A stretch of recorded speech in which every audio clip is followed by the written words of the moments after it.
Քանի նվաստացումների պետք է դիմանա մի երեխա, մինչ որ վերջապես մեկն ասի բավական է։ Երանի կենտրոն թաղամասի մի դպրոցում, որն իրեն ներառական է կոչում, կրթաթոշակառու աղջկան Անահիտին վերաբերվում են այնպես, ասես նա արժանի չէ այնտեղ գտնվելու։ Մինչ բոլորը ձացնում են, թե չեն նկատում, մեկ այլ աշակերտուհի, Նարեն, որոշում է, որ այլս չի լռելու անարդարության դիմաց։ Եվ հենց այդ փոքրիկ խիզախությունն է, որ վառում է այն ճշմարտության բոցը, որը ոչ ոք այլս չի կարողանա անտեսել։ Եթե այս պատմությունը ձեզ հետաքրքրեց, մի մոռացեք բաժանորդագրվել մեր ալիքին, ասեք մեզ, թե որ քաղաքից եք դիտում։ Շարունակենք։ Ռոբերտ Սարգսյանը երբեք չէր պատկերացնի, որ կյանքը նորից սկսելը նույնքան դժվար կլինի, որքան այն մարդու կորուստը, ում նա ամենաշատն էր սիրում։ 43 տարեկանում այս հաջողակ գործարարը, որը սուպերմարկետների ցանցի սեփականատեր էր, իր խանութները տարածել էր ողջ Հայաստանում, տեսավ, թե ինչպես իր աշխարհը փուլ եկավ, երբ իր կինը Մարինան, երկար ու տանջալից հիվանդությունից հետո հեռացավ կյանքից։ Երանի բնակարանը, որը ժամանակին լի էր ծիծաղով ու ծրագրերով, վերածվեց լռության թանգարանի։ Տան ամեն անկյուն մի հիշողություն էր պահում։ Սուրճի բաժակը, որը Մարինան միշտ նույն տեղում էր թողնում, օծանելիքի բույրը, որ դեռ զգացվում էր զգեստապահարանում, մանկական գրքերը, որ նա կարդում էր փոքրիկ Անահիտի համար քնելուց առաջ։ Անահիտը ընդամենը 7 տարեկան էր, երբ կորցրեց մորը։ Նա գանգուր շագանակագույն մազերով, հետաքրքրասեր կանաչ աչքերով ժպիտով մի աղջիկ էր, որի համար Ռոբերտը պայքարում էր ամեն օր, որպեսզի այն չմարի։ Մարինայի մահից հետո առաջին ամիսներին աղջիկը սկսեց մղձավանջներ տեսնել, գիշերվա կեսին արթնանում էր, մորը կանչելով, Ռոբերտը իրեն լիովին կորցրած էր զգում, չիմանալով ինչպես լրացնել այն հսկայական դատարկությունը, որը հաստատվել էր դստեր սրտում։ Ընկերության ժողովները, որոնք նախկինում զբաղեցնում էին նրա ժամանակի մեծ մասը, սկսեց պատվիրակել իր գործընկերներին։ Ռոբերտը հասկացավ, որ ոչ մի շահույթ, ոչ մի միլիոնանոց պայմանագիր ավելի արժեքավոր չէ, քան Անահիտի կողքին լինելը։ Մարտ ամսվա մի անձրոտ օր, երբ նա թերթում էր ամսագրեր մանկական հոգեբանի սպասասրահում, ուր տանում էր Անահիտին, Ռոբերտը մի հոդված կարդաց Հայաստանի մարզային քաղաքն է լի մասին, որոնք ավելի լավ կենսապայմաններ էին առաջարկում ընտանիքների համար։ Հոդվածում խոսվում էր Գյումրու մասին, մի քաղաք, որը բավականաչափ մեծ էր անհրաժեշտ բոլոր ենթակառուցվածքներն ունենալու համար, բայց ուներ հանգիստ, կանաչապատ թաղամասեր, որտեղ երեխաները դեռ խաղում էին մայթերին, իսկ հարանները բարում էին միմյանց։ Այդ պատկերը նրա մեջ խորը մի բան արթնացրեց։ Երանը բիզնեսի, խելահեղ շարժի քաղաքն էր, բայց նա այն քաղաքն էր, որտեղ ամեն ինչ հիշեցնում էր Մարինային։ Գուցե նոր սկիզբը մեկ այլ վայրում կարող էր մի փոքր խաղաղություն բերել իրեն Անահիտին։ Որոշումը հեշտ չէր։ Գործընկերները զարմացան, երբ Ռոբերտը հայտարարեց, որ այսուհետ ընկերությունը կղեկավարի հեռակա կարգով, երանում պահպանելով միայն ամսական ռազմավարական հանդիպումները։ Մարինայի ընտանիքը, հատկապես Զոքանչը, տիկին Սիրանուշը, իրենց լքված զգացին։ Բայց Ռոբերտը վճռական էր։ Նա վաճառեց բնակարանը, մայրաքաղաքում պահեց միայն մի փոքր գրասենյակ, այդ տարվա հունիսին Անահիտի հետ տեղափոխվեց Գյումրիի փակ համալիրներից մեկը, Կումայրի թաղամասում, որը կանաչ, ապատ ու հանգիստ էր, լի այգիներով, հյուրընկալ սրճարաններով։ Նոր տունն ընդարձակ էր, ուներ այգի, որտեղ Անահիտը կարող էր խաղալ, պատշգամբ, որը նայում էր դեպի կանաչ տարածք։ Առաջին օրերին ամեն ինչ նորություն էր։ Աղջիկն ուսումնասիրում էր ամեն անկյուն, ընտրեց այն սենյակը, որի պատուհանից ծառերն էին երում, Ռոբերտը սկսեց զգալ, որ գուցե այդ փոփոխությունն իսկապես կարող էր օգուտ տալ երկուսին էլ։ Բայց կար մի մշտական անհանգստություն, Անահիտի կրթությունը։ Երանում նա սովորում էր հեղինակավոր մասնավոր դպրոցում, ուներ ընկերուհիներ, ուսուցիչներ, որոնք նրան ճանաչում էին 4 տարեկանից։ Նորից սկսելը նշանակում էր նա նոր դպրոց գտնել, Ռոբերտը չէր ուզում սխալվել այդ ընտրության հարցում։ Այդ ժամանակ նա իմացավ Հարմոնիա դպրոցի մասին, մի մասնավոր հաստատություն, որը գտնվում էր մոտակա թաղամասում, աչքի էր ընկնում իր առաջադեմ ու մարդասիրական մոտեցումներով։ Դպրոցի կայքում երեխաների լուսանկարներ էին, ժպտալից գունավոր դասասենյակներում, ուսուցիչներ, որոնք գրկում էին աշակերտներին, սոցիալական նախագծեր, մի ամբողջ բաժին, նվիրված ներառականությանն ու ընդունելությանը։ Ռոբերտը այս պլանավորեց, նրան ընդունեց տնօրենը, դոկտոր Սոնա Հակոբյանը, մոտ 50 տարեկան, էլեգանտ մի կին, որը հստակ խոսում էր փոխակերպող կրթության մարդկա ին արժեքների մասին։ Այցի ընթացքում դոկտոր Սոնան ցույց տվեց պայմանները, լավ կահավորված գրադարան, գիտական լաբորատորիաներ, փակ մարզադահլիճ, արվեստի սենյակ։ բայց Ռոբերտին ամենաշատը տպավորեց դպրոցի սոցիալական նախագիծը։ Տնօրենը բացատրեց, որ Հարմոնիա դպրոցն ուներ կրթաթոշակների հիմնադրամ, ուղղված սոցիալապես անապահով երեխաներին։ Գաղափարը ոչ միայն որակյալ կրթություն առաջարկելն էր, այլ տարբեր իրականություններից եկած երեխաների համակեցությունը խթանելը, վաղ տարիքից սովորեցնելով կարեկցանք սոցիալական պատասխանատվություն։ Ռոբերտը զգաց, որ դա իմաստ ունի։ Մարինայի կորստից հետո նա ուզում էր, որ Անահիտը մեծանա մի միջավայրում, որտեղ մարդկային արժեքները իսկապես կիրառվում են, ոչ թե պարզապես քարոզվում։ Տնօրենը նկատեց նրա հետաքրքրությունը ջերմ ժպիտով առաջարկ արեց։ Ինչ կասեք, եթե Ռոբերտը դառնա հիմնադրամի հովանավորներից մեկը։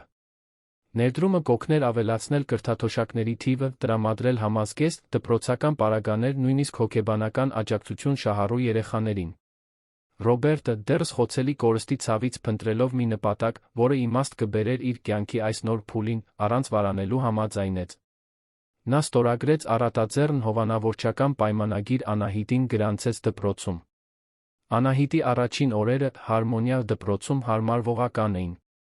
Աղջիկը, որ բնականաբար ամաչկոտ էր դարձել իր ապրածից հետո, մի փոքր ժամանակ պահանջեց բացվելու համար։ Բայց շուտով սկսեց ընկերներ ձեռք բերել։ Նրա երկրորդ դասարանի ուսուցչուհին երիտասարդ, համակրելի մի կին էր, Կարինե անունով, որը միշտ նրան ժպիտով էր դիմավորում, խրախուսում մասնակցել գործունեությանը։ Ռոբերտը թեթացած էր զգում, տեսնելով, թե ինչպես է դուստրը տուն վերադառնում, պատմելով դասերի, դասընկերների, իր նկարածների մասին։ Մի երեկո, տեղափոխվելուց 3 ամիս անց, Ռոբերտը ծանոթացավ Վերոնիկա Ավետիսյանի հետ։ Նա Հարմոնիա դպրոցի իջին դասարանների գրականության ուսուցչուհի էր, բայց նա ներգրավված էր որոշ արտադասարանական գործունեությունների մեջ։ Վերոնիկան 38 տարեկան էր, ուներ ուղիղ ուս, միշտ անթերի սանրված մազեր, հագնվելու էլեգանտ ոչ գաղափարները շարադրելու տպավորիչ կարողություն։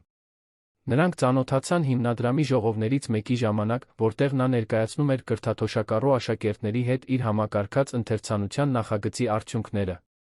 Ռոբերտը հիացած էր, թե ինչպես էր Վերոնիկան խոսում կրթության դժվար պայմաններում ծնված երեխաներին հնարավորություններ տալու կարողության, թե ինչպես մի գիրքը կարող էր փոխել մեկի կյանքը։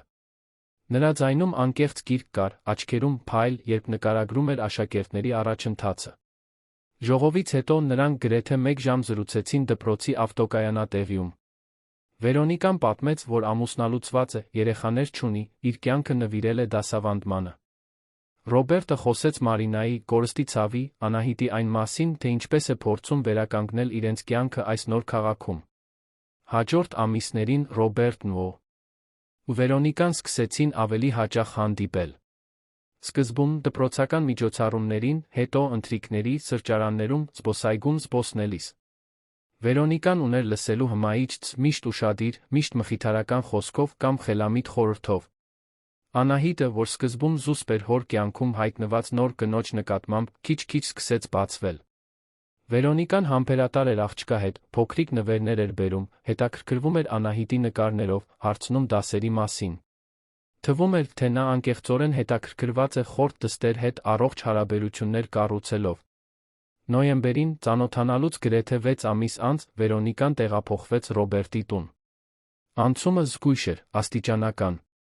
Վերոնիկան բերեց իր գրքերը, իր բույսերը քիչ-քիչ սկսեց տանը տեղ զբաղեցնել, առանց իրեն պարտադրելու։ Ռոբերտը զգում էր, որ վերջապես, այնքան տառապանքից հետո, կյանքը նորից իմաստ է ստանում։ Անահիտը ավելի երջանիկ էր թվում, ավելի ազատ։ Վերոնիկան համեղ ընթրիքներ էր պատրաստում, օգնում էր աղջկան տնային աշխատանքների հարցում, հանգստյան օրերին զբոսանքներ էր կազմակերպում։ Սոցիալական ցանցերում նրանց տեղադրած լուսանկարները ցույց էին տալիս երջանիկ ընտանիք։ Ռոբերտը գրկել է Վերոնիկային Անահիտին, երեքը ժպտում են զբոսայգում մայրամուտի ֆոնին, տանը ընթրիքներ, առատ ու գեղեցիկ զարդարված սեղանով։ Հաջորդ տարվա սկզբին Հարմոնիա դպրոցի կազմակերպչական կառուցվածքում փոփոխություններ եղան։ Ուսուցչուհի Կարինեն, որը 3-րդ դասարանի դասղեկն էր, որտեղ այժմ սովորում էր Անահիտը, գնաց մայրության արձակուրդի։ Ուսումնական մասը որոշեց, որ Վերոնիկան, որը հայտնի էր իր նվիրվածությամբ ու բանիմացությամբ, ժամանակավորապես կստանձնի դասարանը։ Ռոբերտը դա հիանալի համարեց։ Անահիտը իր խորթ մորը կունենար որպես ուսուցչուհի, ինչը նրա կարծիքով էլ ավելի կհեշտացներ աղջկա հարմարվողականությունն ու դպրոցական առաջընթացի վերահսկողությունը։ Վերոնիկան ստանձնեց դասարանն իր բնորոշ ոճով, կազմակերպված, պահանջկոտ, բայց միշտ կառուցողական կարգապահության հարգալից կրթության մասին խոսույթով։ Առաջին ծնողական ժողովին նա ներկայացրեց իր մեթոդաբանությունը, խոսեց հստակ կանոնների կարևորության, այն մասին, թե ինչպես է ներդնում լավ վարքի լավ գնահատականների համար բարգատրման համակարգ։ Ծնողները տպավ, որված հեռացան։ Ռոբերտը հպարտ Վերոնիկայի մեջ տեսնում էր ոչ միայն կողակից, այլ օրինակելի մանկավարժ, որը ձևավորում էր իր դստեր բնավորությունը։ Դասարանում Վերոնիկան անթերի էր Անահիտի հետ։ Գովում էր աղջկա գեղեցիկ ձեռագիրը, հարցերին պատասխանելու ձը, դասընկերների հետ վարվելու քաղաքավարի եղանակը։ Անահիտը ծաղկում էր այդ գովասանքների ներքո, տուն էր վերադառնում ոգորված, ցույց տալով ոսկեգույն աստղիկները, որոնք խորթ մայրը փակցնում էր իր տետրերում։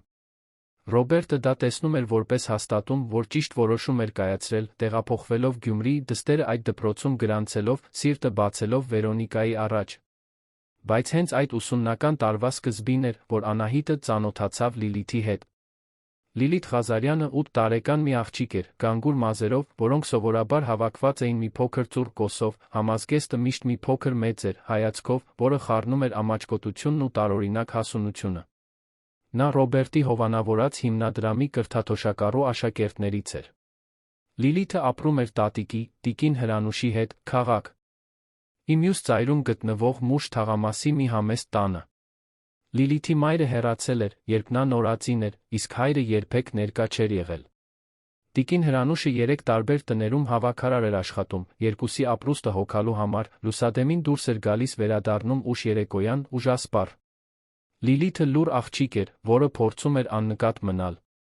Հաճախ ուշանում էր, քանի որ դպրոց հասնելու համար 2 ավտոբուսից էր օգտվում, երբեմն առանց ուտելիքի էր գալիս, քանի որ տատիկը ժամանակ չէր ունեցել պատրաստելու, կամ որովհետև ամսվա վերջին փողը քիչ էր։ Նրա հագուստը, թե մաքուր, ակնհայտորեն մաշված էր, որոշ տեղերում կարկատած։ Մազերը մեծ մասամբ խառն էին, քանի որ տիկին Հրանուշը շատ շուտ էր դուրս գալիս, նրան օգնելու սանրվել, իսկ Լիլիթը դեռ չգիտեր ինքնուրույն անել այն սանրվածքները, որ մյուս աղջիկներն էին անում։ Դասերի առաջին օրը Անահիտն ու Լիլիթը պատահաբար կողք կողքի նստեցին։ Դասամիջոցին Անահիտը նկատեց, որ Լիլիթը ուտելիք չունի։ Առանց 2 անգամ մտածելու, աղջիկն իր սենդվիչի կեսն առաջարկեց։ Լիլիթը վարանեց, բայց ընդունեց ամաչկոտ ժպիտով։ Այդ օրվանից նրանց միջ կապ ստեղծվեց։ Անահիտը, որը գալիս էր հարմարավետության պաշտպանվածության իրականությունից, հիանում էր Լիլիթի պատմություններով։ 2 ավտոբուսների մասին, որոնցով նա մենակ էր երթևեկում, տատիկի մասին, որը արթնանում էր, երբ դեռ մութ էր, բակային շան մասին, որին Լիլիթը ամպրոպ էր կոչում։ 2 աղջիկները գրեթե ամեն ինչում տարբեր էին, բայց միմյանց լրացնում էին տարօրինակ ու գեղեցիկ ձով։ Անահիտը իր գունավոր մատիտներն էր տալիս Լիլիթին աշխատանքներն անելու համար, իսկ Լիլիթը Անահիտին սովորեցնում էր փողոցային խաղեր, որ նա երբեք չէր տեսել։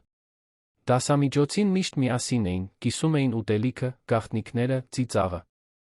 Անահիտը կյանքում առաջին անգամ սկսեց հասկանալ, որ ոչ բոլորն ունեն մեծ տուն, խաղալիքներով լի սենյակ, մեկին, որ ամեն առավոտ իրենց մազերը սանրի։ Եվ դա նրան այնպես էր հուզել, որ դեռ չէր կարողանում բացատրել։ Բայց հենց այդ առաջին շաբաթներին էր, որ Անահիտը սկսեց մի տարօրինակ բան նկատել։ Խորթ մայրը, որը տանը միշտ այնքան քնքուշ էր իր հետ, լիովին այլ կերպ էր վարվում, երբ դիմում էր Լիլիթին։ Դասարանի առաջ Վերոնիկան գովում էր Անահիտին ամեն ինչի համար, կրճատուփի գույնի, ուղիղ նստելու, առաջադրանքները արագ ավարտելու համար։ Բայց Լիլիթի հետ տոնը փոխվում էր։ Վերոնիկան մեկնաբանություններ էր անում աղջկա խառը մազերի մասին, բարձրաձայն հարցնում էր բոլորի առաջ, թե ինչու նա չի եկել մյուսների նման կազմած տետրով, ինչու է համազգեստն այդքան ճմրթված։ Մի օր Լիլիթը ուշացավ, քանի որ ավտոբուսը ճանապարհի կեսին փչացել էր։ Նա շնչակտուր մտավ դասարան, ներողություն խնդրելով։ Վերոնիկան դադարեցրեց դասը, նայեց աղջկան սառը տոնով ասաց, որ ուշացումները չեն հանդուրժվի, որ Լիլիթը պետք է սովորի ավելի կազմակերպված լինել, որ սա լուրջ դպրոց է, կրթաթոշակառուները պետք է օրինակ ծառայեն։ Ամբողջ դասարանը լռեց։ Լիլիթը գլուխը կախեց, մեկ ներողություն մրմնջաց ու գնաց նստելու դասարանի վերջում։ Անահիտը նայեց ընկերուհուն, տեսավ նրա արցունքոտ աչքերը։ Կրծքում տարօրինակ մի բան զգաց, զայրույթի անզորության խառնուրդ։ Օրերն անցնում էին, իրավիճակը միայն վատանում էր։ Վերոնիկան սկսեց Լիլիթին որպես բացասական օրինակ օգտագործել դասարանի առաջ։ Երբ որե աշակերտ մոռանում էր տնային աշխատանքը, նա ասում էր. Լիլիթի նման մի եղեք, որը միշտ անկազմակերպ է։ Երբ մեկը սխալ էր պատասխանում հարցին, նա մեկնաբանում էր. Տեսեք, նույնիսկ Լիլիթը կարողացավ սա ճիշտ պատասխանել, դժվար չէ։ Լիլիթը գնալով ավելի էր փակվում իր մեջ, ավելի քիչ էր խոսում, խուսափում էր ուսուցչուհու աչքերին նայելուց։ Անահիտը տեսնում էր այս ամենը, զգում էր աճող վախ, մի տագնապ, որին անուն չէր կարողանում տալ։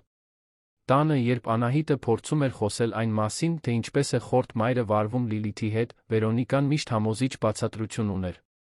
Ասում էր, որ Լիլիթին հստակ սահմաններ են պետք, քանի որ նա գալիս է անկառույց միջավայրից, որ իր, որպես մանկավարժի դերն է խիստ լինել, որպեսզի աղջիկը կարգապահություն սովորի, որ դա նրա իսկ բարօրության համար է։ Ռոբերտը, որը կուրորեն վստահում էր Վերոնիկային, համաձայնում էր։ Կարծում էր, որ իր կողակիցը անում է հնարավորինս լավը դժվար պայմաններում։ Անահիտը, ուրեմն, լռում էր, բայց կրծքի ծանրությունը չէր թեթանում։ Մի առավոտ Լիլիթը դպրոց եկավ համազգեստի վրա լոլիկի սոուսի նմանվող հետքով։ Նա ամաչելով բացատրեց, որ տատիկը մոռացել է լվանալ, դա իր միակ համազգեստն էր։ Վերոնիկան աղջկան կանչեց դասարանի առաջ, նայեց տքին ասաց մի տոնով, որը փորձում էր դաստիարակչական հնչել, բայց արամարանք էր պարունակում։ Լիլիթ, դու չես կարող այսպես դպրոց գալ։ Սա անհարգալից վերաբերմունք է հաստատության քո դասընկերների նկատմամբ։ Ինչպես ես ակնկալում, որ քեզ լուրջ կվերաբերվեն, եթե նույնիսկ համազգեստդ չես կարողանում մաքուր պահել։ Լիլիթը փորձեց բացատրել, բայց Վերոնիկան ընդհատեց նրան։ Արդարացումներ չեմ ուզում, լուծում եմ ուզում։ Վաղը կգաս անթերի համազգեստով, կամ ստիպված կլինեմ տնօրինության հետ խոսել քո այստեղ մնալու մասին։ Անահիտը զգաց, թե ինչպես են արցունքները այրում աչքերը։ Նայեց Լիլիթին, որը գլուխը կախ դողում էր։ Նայեց մյուս դասընկերներին, որոնք հայացքները փախցնում էին, վախենալով հաջորդը լինելուց։ Եվ նայեց խորտ մորը, այն կնոջը, որը տանը գրկում էր իրեն, ընթրիքներ պատրաստում, ասում, որ սիրում է իրեն։ Ինչպես էր հնարավոր, որ նույն մարդը կարող էր այդքան դաժան լինել մի երեխայի հետ, որը պարզապես օգնության կարիք ուներ։ Այդ երեկո Անահիտը տուն վերադարձավ լուռ։ Ռոբերտը նկատեց, որ դուստրը տարօրինակ է, հարցրեց, արդյոք դպրոցում ամեն ինչ կարգին է։ Անահիտը պատասխանեց, այո, բայց նրա աչքերը այլ բան էին ասում։ Վերոնիկան, միշտ ուշադիր, անմիջապես այլ թեմաների անցավ, գովեց Անահիտին իր կատարած մի աշխատանքի համար, շեղեց ուշադրությունը։ Ռոբերտը, հոգնած ժողովներով լի օրվանից, ընդունեց այն հանգիստ պատմությունը, որը կողակիցը ներկայացնում էր, չպնդեց։ Բայց Անահիտը չէր կարողանում դադարել մտածել Լիլիթի մասին։ Այդ գիշեր, անկողնում պառկած, գրկելով փափուկ արջուկը, որը մայրն էր նվիրել, նա մի որոշում կայացրեց։ Պետք է ինչ-որ բան աներ։ Չգիտեր կոնկրետ ինչ, բայց գիտեր, որ չի կարող պարզապես նայել, թե ինչպես է իր ընկերուհուն օրեցօր նվաստացնում են։ Որովհետև եթե դա կարող էր պատահել Լիլիթի հետ, կարող էր պատահել ցանկացած երեխայի հետ, որը չուներ իրեն պաշտպանող հզոր մեկը։ Եվ Անահիտը, թե ընդամենը 8 տարեկան մի աղջիկ էր, արդեն հասկանում էր, որ անարդարության դեմ լռությունը ինչ-որ չափով մեղսակցություն է։ Հաջորդ օրերին Անահիտը սկսեց ամեն ինչին ավելի ուշադիր հետել։ Նկատեց, որ խորտ մայրը միշտ օրինակելի վարք ուներ, երբ այլ մեծահասակներ էին մոտակայքում, բայց դասարանում, երբ միայն ինքն ու աշակերտներն էին, տոնը լրիվ փոխվում էր։ Նկատեց, որ Լիլիթը միակ թիրախը չէր, բայց անկասկած ամենաշատ տառապողն էր։ Նկատեց, որ մյուս կրթաթոշակառու դասընկերներին նույնպես վերաբերվում էին չափազանցված խստությամբ, թունոտ մեկնաբանություններով իրենց հագուստի, պարագաների, ուշացումների մասին։ Անահիտը լիովին չէր հասկ անում, թե ինչ է կատարվում, բայց զգում էր իր մանկական սրտի ողջ ուժով, որ դա սխալ էր։ Եվ ինչ-որ բան իր ներսում, գուցե մոր հիշողությունը, որը միշտ սովորեցնում էր բարության արդարության մասին, գուցե սեփական անմեղությունը, որը դեռ չէր ապականվել վախով կամ հարմարավետությամբ, ասում էր, որ նա պետք է ինչ-որ բան անի։ Նույնիսկ եթե նա ընդամենը մի աղջիկ էր։ Նույնիսկ եթե այն մարդը, որը պատճառում էր այդ ցավը, հենց նա էր, ով ամեն գիշեր քնում էր իր տանը, ով պատրաստում էր իր ընթրիքը, ում իր հայրը սիրում էր։ Եվ հենց այդ պահին իր սենյակի տանջալից լռության մեջ Անահիտը սկսեց ծրագիր մշակել։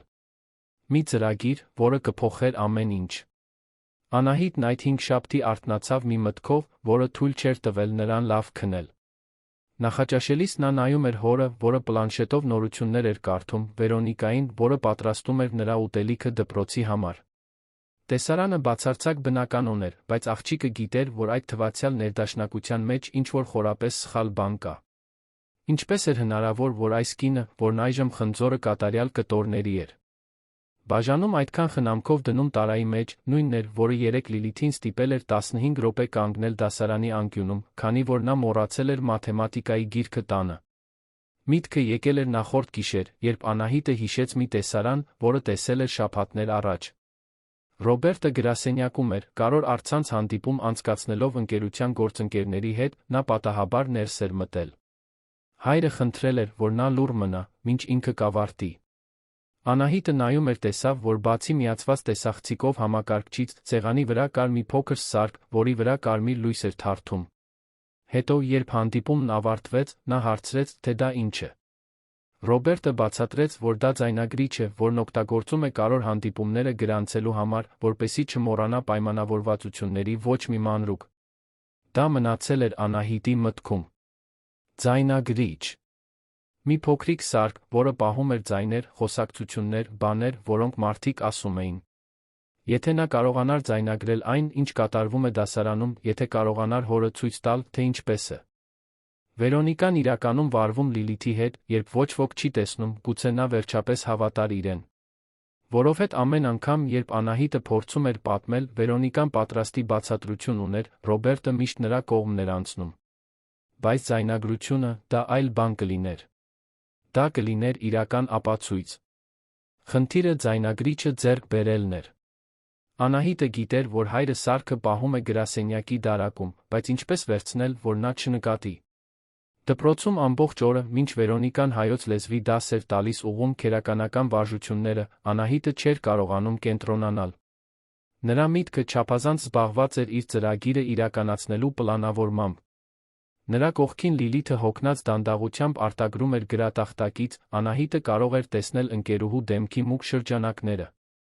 Լիլիթը դասամիջոցին պատմել էր, որ տատիկը հիվանդ է, ուժեղ հազ ունի, բայց չի կարող աշխատանքից բացակայել, քանի որ այլապես վարձը վճարելու փող չեն ունենա։ Հենց այդ օրը մի բան տեղի ունեցավ, որը Անահիտին լիովին համոզեց, որ պետք է արագ գործել։ Բնագիտուցի Ան 10 էր, դասարանը ուսումնասիրում էր արեգակնային համակարգը։ Վերոնիկան խնդրել էր, որ յուրաքանչյուր աշակերտ տանը մակետ պատրաստի, ցույց տալով մոլորակները։ Անահիտն իրենը պատրաստել էր հոր օգնությամբ, օգտագործելով փրփրապլաստե գնդակներ, գունավոր ներկեր, նույնիսկ լուսադիոդային լույսերով հիմք։ Շատ գեղեցիկ էր ստացվել, Ռոբերտը շատ էր հպարտացել դստեր աշխատանքով։ Լիլիթը նույնպես իրենն էր պատրաստել, բայց այն շատ ավելի պարզ էր, թղթե հյուսից գնդակներ, ներկված գուաշով, կախված թելերով ստվարաթղթե տուփից։ Երբ ներկայացնելու հերթը հասավ, Անահիտը ցույց տվեց իր մակետը, Վերոնիկան ջերմորեն գովեց, ասելով, որ դա նվիրվածության խնամքի արդյունք է, որ նա ակնկալում է, որ բոլոր աշակերտներն այդպես կատարեն իրենց աշխատանքները։ Հետո Լիլիթի հերթն էր։ Աղջիկը զգուշությամբ տարավ իր մակետը, ակնհայտորեն հպարտ իր գործադրած ջանքերով։ Բայց երբ դրեց ուսուցչուհու սեղանին, Վերոնիկան նայեց, դեմքը ծամացրեց, ասաց, բավական բարձր, որ ամբողջ դասարանը լսի։ Լիլիթ, սա շատ վատ է արված։ Մոլորակները ծուռ են, ներկը թափվում է, կարծես 5 րոպեում ես արել։ Սա անընդունելի է։ Գնահատական 4։ Լիլիթը փորձեց բացատրել, որ արել է այն ամենով, ինչ տանն ուներ, որ տատիկն օգնել է նույնիսկ հիվանդ լինելով, որ ինքը շատ է ջանք թափել։ Բայց Վերոնիկան ընդհատեց. Արդարացումներ լսել չեմ ուզում։ Եթե ուզում ես լավ դպրոցում սովորել, պետք է որակյալ աշխատանքներ ներկայացնես։ Մյուս աշակերտները կարողացել են, ինչու դու ոչ։ Աղջիկը արցունքներով լի աչքերով վերադարձավ իր տեղը, բռնելով մակետը, որը հանկարծ այդքան դգեղ ու անպատշաճ էր թվում։ Անահիտը նայեց իր կատարյալ մակետին, թարթող լույսերով, հսկայական ամոթ զգաց։ Արդար չէր։ Ճիշտ չէր համեմատել այն, ինչ ինքը, որ ամեն ինչ ուներ, կարող էր անել, նրա հետ, ինչ Լիլիթը, որը հազիվ պարագաներ ուներ, կարող էր ստեղծել։ Այդ երեկո, երբ տուն հասավ, Անահիտը սպասեց ճիշտ պահի։ Ռոբերտը լոգանք էր ընդունում հանդիպումից վերադառնալուց հետո, իսկ Վերոնիկան դուրս էր եկել սուպերմարկետ գնումներ կատարելու։ Տունը լուռ էր։ Անահիտը գնաց հոր գրասենյակ, սիրտը կրծքում ուժգին բաբախելով։ Դանդաղ բացեց այն դարակը, որտեղ գիտեր, որ ձայնագրիչն է պահվում։ Այնտեղ էր, փոքր, պարզ կոճակներով։ Նա վերցրեց այն, թաքցրեց տաբատի գրպանում, զգուշությամբ փակեց դարակը վազելով վերադարձավ իր սենյակ։ Փակեց դուռը, նստեց անկողնում նայում էր սարքին։ Այն ամփոքր էր, այնքան պարզ, բայց այնքան մեծ ուժ էր կրում։ Դրանով նա վերջապես կարող էր ապացուցել, թե ինչ է կատարվում։ Փորձեց, տեսնելու, թե արդյոք աշխատում է։ Սեղմեց կարմիր կոճակը, մի քանի բառ ասաց, սեղմեց կանգնեցնելու, ապա նվագարկելու կոճակը։ Իր իսկ ձայնը լսվեց փոքր բարձրախոսից։ Աշխատում էր։ Անահիտը ժպտաց, բայց դա տխուր, ծանր ժպիտ էր։ 8 տարեկան երեխան չպետք է դա աներ։ Չպետք է ձայնագրիչ թաքցներ պայուսակում, ապացուցելու համար, որ մի մեծահասակ դաժան է վարվում մեկ այլ երեխայի հետ։ Ուրբաթ օրը Անահիտն արթնացավ ստամոքսի թրթիռով։ Ձայնագրիչը դրեց գրչատուփի մեջ, խորքում, մատիտների ու գրիչների տակ։ Նախաճաշեց, փորձելով բնականon թվալ, հրաժեշտ տվեց հորն ու Վերոնիկային գնաց դպրոց։ Ամբողջ ճանապարհին մեքենայում, որը Ռոբերտը վարձել էր վարորդով, նա սեղմում էր գրչատուփը կրծքին, կարծես կարող էր պաշտպանել իր գաղտնիքը միայն ձեռքերի ուժով։ Դասը սկսվեց բնականon։ Վերոնիկան մտավ դասարան իր պրոֆեսիոնալ ժպիտով, ողջունեց աշակերտներին, սկսեց ներկաների ստուգումը։ Երբ Լիլիթը պատասխանեց ներկա, Անահիտը նկատեց, որ ընկերուհու ձայնը խռպոտ է, հոգնած։ Դասամիջոցին Լիլիթը պատմեց, որ տատիկի վիճակը վատացել է, որ ինքը ամբողջ գիշեր արթուն է մնացել, թրջոցներ դնելով, որ գրեթե չի քնել։ Անահիտը գրկեց ընկերուհուն ասաց, որ ամեն ինչ լավ կլինի, բայց ներսում հսկայական տագնապ էր զգում։ Լիլիթը ուժասպառ էր, հիվանդ անհանգստությունից, դեռ պետք է դպրոց գար, դիմակայելու մի ուսուցչուհու, որը նրան ամեն օր նվաստացնում էր։ Վերադառնալով դասարան, Անահիտը սպասեց այն պահին, երբ Վերոնիկան շեղված գրում էր գրատախտակին, զգուշորեն բացեց գրչատուփը, շոշափելով գտավ ձայնագրիչը, սեղմեց կարմիր կոճակը։ Փոքրիկ լույսը սկսեց թարթել։ Ձայնագրում էր։ Անահիտը դանդաղ փակեց գրչատուփը, դրեց այն սեղանի վրա, բավականաչափ մոտ, որպեսզի գրանցի ասված ամեն ինչ, ցածրեց, թե ուշադիր լսում է դասը։ Շատ չանցած մի բան տեղի ունեցավ։ Վերոնիկան խնդրեց, որ աշակերտները բացեն պատմության գիրքը 73-րդ էջում։ Լիլիթը փնտրեց, նկատեց, որ այդ էջերը պոկվել էին իր գրքից։ Երիդա տեղի էր ունեցել, երբ գիրքը օրեր առաջ ընկել էր պայուսակից լեփ-լեցուն ավտոբուսում։ Աղջիկը ամաչկոտ ձեռք բարձրացրեց, ասաց, որ չունի այդ էջերը։ Վերոնիկան կանգ առավ, դանդաղ շրջվեց, մոտեցավ Լիլիթի սեղանին։ Նայեց գրքին, նայեց աղջ։ Կան սառցե տոնով ասաց. Նորից, Լիլիթ։ Միշտ մի արդարացում կա, այնպես չէ։ Կամ տատիկն է հիվանդ, կամ ավտոբուսն է ուշացել, կամ գիրքն է պատռված։ Երբ ես սովորելու պատասխանատվություն ունենալ։ Լիլիթը ներողություն մրմնջաց, բայց Վերոնիկան չդադարեց։ Գիտես, ես ինչ եմ մտածում։ Կարծում եմ, դու չես գնահատում այն հնարավորությունը, որը ստացել ես։ Երեխաներ կան, որոնք ամեն ինչ կտային քո տեղում լինելու համար, իսկ դու ամեն օր այստեղ ես գալիս արդարացումներով։ Գուցե այս կրթաթոշակը վատնվում է։ Գուցե պետք է այն տանք մեկին, ով իսկապես ուզում է սովորել։ Ամբողջ դասարանը լռեց։ Լիլիթը գլուխը կախեց, Անահիտը տեսավ մի արցունք, որը սահեց ընկերուհու դեմքով։ Հսկայական զայրույթ զգաց, որը բարձրանում էր կրծքում, բայց զսպեց իրեն։ Պետք էր թողնել, որ ձայնագրիչը գրանցի ամեն ինչ։ Պետք էր ունենալ ամբողջական ապացույցը։ Վերոնիկան շարունակեց. Դասամիջոցին կպատճենես էջերը Անահիտի գրքից։ Այսօր քեզ համար դասամիջոց չկա։ Պետք է սովորես, որ ամեն ինչ հետանք ունի։ Եվ այդպես էլ եղավ։ Դասամիջոցին, մինչ մյուս աշակերտները դուրս եկան խաղալու, Լիլիթը մնաց դասարանում, պատճենելով էջ առ էջ, ձեռքը ցավում էր, աչքերը այրվում էին հոգնածությունից ու նվաստացումից։ Անահիտը մնաց նրա հետ, թե Վերոնիկան ասել էր, որ կարող է գնալ։ Աղջիկը պնդեց, որ ուզում է օգնել ընկերուհուն, խորթ մայրը, չկարողանալով մերժել առանց ավելի դաժան թվալու, թույլ տվեց։ Բայց դուրս գալուց առաջ տարօրինակ հայացք նետեց Անահիտի վրա, մի հայացք, որը աղջիկը չկարողացավ մեկնաբանել։ Արդյոք դա անհանգստություն էր։ Կասկած։ Զայրո իդ։ Ամբողջ այդ շաբաթվա ընթացքում Անահիտը ձայնագրիչը տանում էր դպրոց։ Ամեն օր գրանցում էր դասերը, Վերոնիկայի թունոտ մեկնաբանությունները, քողարկված նվաստացումները, կրթաթոշակը կորցնելու սպառնալիքները։ Փոքրիկ Սարգը կուտակում էր ժամերով ձայնագրություն։ Անահիտը գիշերը լսում էր ամեն ինչ, մենակ իր սենյակում, ականջակալներով յուրաքանչյուր դաժան նախադասություն լսել։ Իսկ զգում էր, թե ինչպես է սիրտը ավելի ուժեղ սեղմվում։ Ինչպես էր հնարավոր, որ ոչ ոք չէր նկատում, թե ինչ է կատարվում։ Ինչպես էին մյուս ուսուցիչները, ուսումնական մասը, տնօրինությունը ոչինչ չտեսնում։ Բայց կար մեկը, որ տեսնում էր։ Աննի Վարդանյանը 26 տարեկան էր, ընդամենը 8 ամիս էր, ինչ աշխատում էր Հարմոնիա դպրոցում որպես մանկավարժական օգնական։ Դա նրա առաջին աշխատանքն էր մանկավարժության ֆակուլտետն ավարտելուց հետո, նա լի էր երազանքներով ու իդեալներով փոխակերպող կրթության մասին։ Աննին մեծացել էր Գյումրու համեստ թաղամասերից մեկում, ամբողջ կյանքում սովորել էր պետական դպրոցում, մեծ ջանքերով ընդունվել պետական համալսարան։ Նա խորապես հավատում էր, որ կրթությունը կյանքեր փոխելու ճանապարհն է, հենց այդ պատճառով էր այդքան ոգորվել, երբ նրան աշխատանքի էին ընդունել Հարմոնիա դպրոցում, հատկապես կրթաթոշակների նախագծի հետ աշխատելու համար։ Բայց վերջին շաբաթներին Աննին անհանգստացնում էր մի բան, որը նա չէր կարողանում անտեսել։ Նա շրջում էր դասարաններով, դիտում դասերը, օգնում ուսուցիչներին գործով։ Բնեության հարցում սկսել էր նկատել, որ Վերոնիկայի վարքագծում տարօրինակ օրինաչափություն կա։ Ուսուցչուհուն պաշտում էին ծնողները, նա անթերի ռեզյումե ուներ, բայց Աննին նկատում էր, որ կրթաթոշակառու աշակերտները միշտ ավելի լարված, ավելի փակ էին թվում նրա դասերին։ Հատկապես Լիլիթը։ Աննին մի քանի անգամ զրուցել էր Լիլիթի հետ միջանցքում, հարցրել, արդյոք ամեն ինչ կարգին է, արդյոք նրան դուր են գալիս դասերը։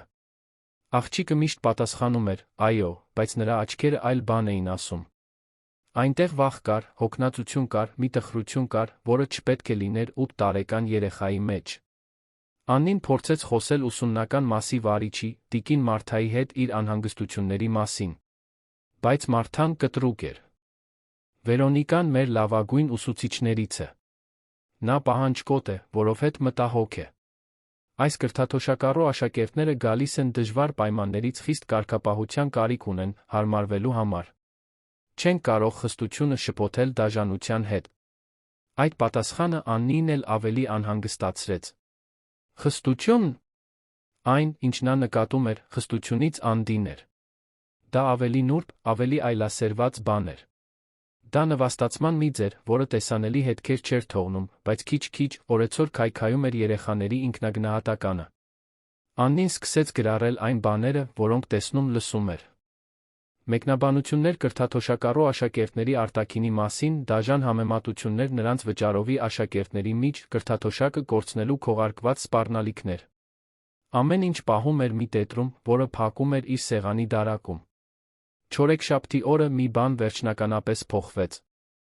Աննին պետք է մի նյութ վերցներ Վերոնիկայի դասարանից դասի ժամին։ Թակեց դուռը, ներս մտավ, այն, ինչ տեսավ, սառեցրեց նրան։